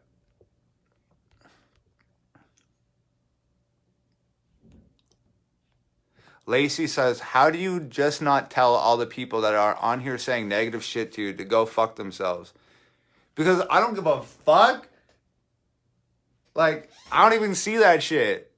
Yo, like, it's amazing. Like, yo, the fact that people like dislike me so much or are so triggered by a song that they like have to go on their computer and go to my Facebook and be like, you're trash. I don't like your music. Like, bro, that is the realest reflection of how you feel about yourself. Like, okay, never in my fucking life has anybody done anything on the internet that made me feel like, I gotta go onto the internet and tell that guy that I don't like him. I don't feel like that because I don't fucking hate myself. So I don't have to tell anybody else that I don't fucking like them. You know what I mean? So that's like really what it is, bro. Like, what could I possibly say back to somebody that's like out here like hating on me? The best revenge ever is that you have to live the rest of your fucking life being you, bro. And I get to be me, bro. And you're just some fucking loser on the internet hating. So it's awesome. Fuck it. And like I said to my homie before, man, like I feel like when I was like first making music, it's like a car battery. And I'd put out this music and I'd get nothing but good feedback. It was like all positive and people just loved it and it was like big ups and like just really liked my shit. And I feel like that was like the positive connector on the battery. And you can have all the positive reinforcement that you want, but it's not going to start the car. At some point or another, you need that negative connector to also connect to the battery, and then it'll fucking go. And it'll go fast. So like, it felt like for years I had all this positive reinforcement and that positive connector was latched on there and I was just pressing the gas and nothing was going. And literally as soon as the fucking haters showed up and were like, yo, fuck this guy. That was like the negative connection to the battery. And all of a sudden the car started and I put the pedal to the fucking floor and I left all those fucking bums in the dust. And now they're still just like running down the side of the road being like, hey, I don't like you, Tom McDonald. And like once in a while, I just like put my middle finger up to the glass or I like roll down the window and spit a little bit. So I'm winning. Let them talk shit is great.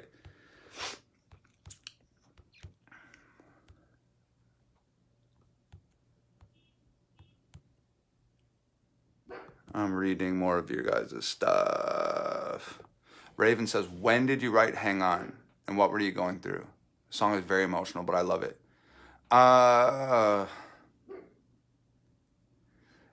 You know what? When I wrote Hang On, I wasn't like going through anything particularly bad. Like what ended up happening was I went through a lot of shit that was really bad and really taxing on my mind.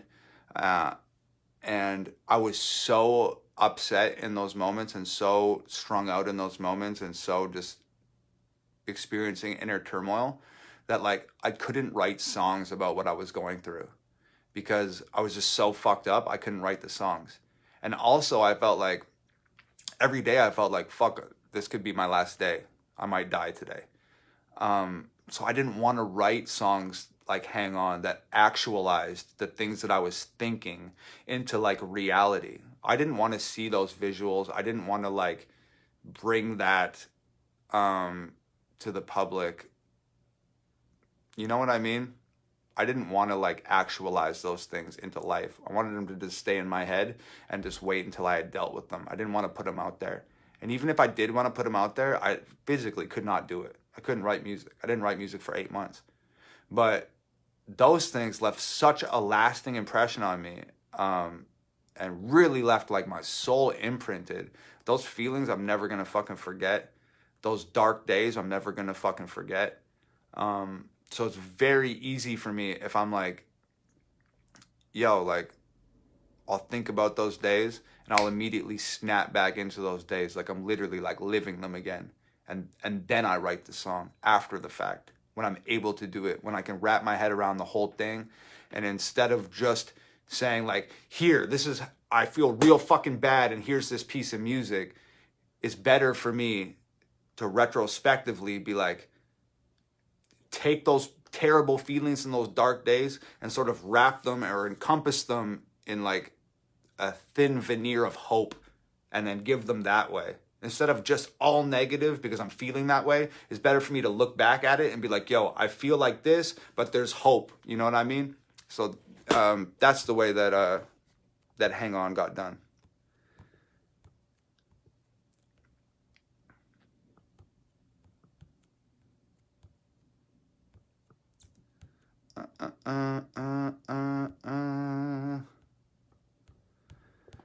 Fuck, I feel like I could just sit here and talk to you guys all night. It's been one of those fucking days, man.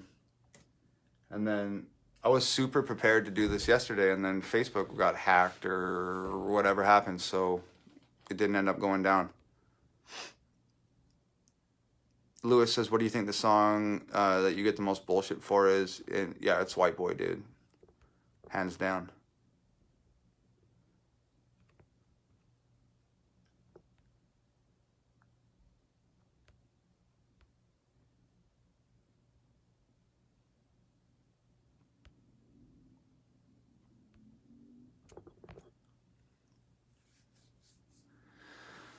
Okay, so here it is. Sad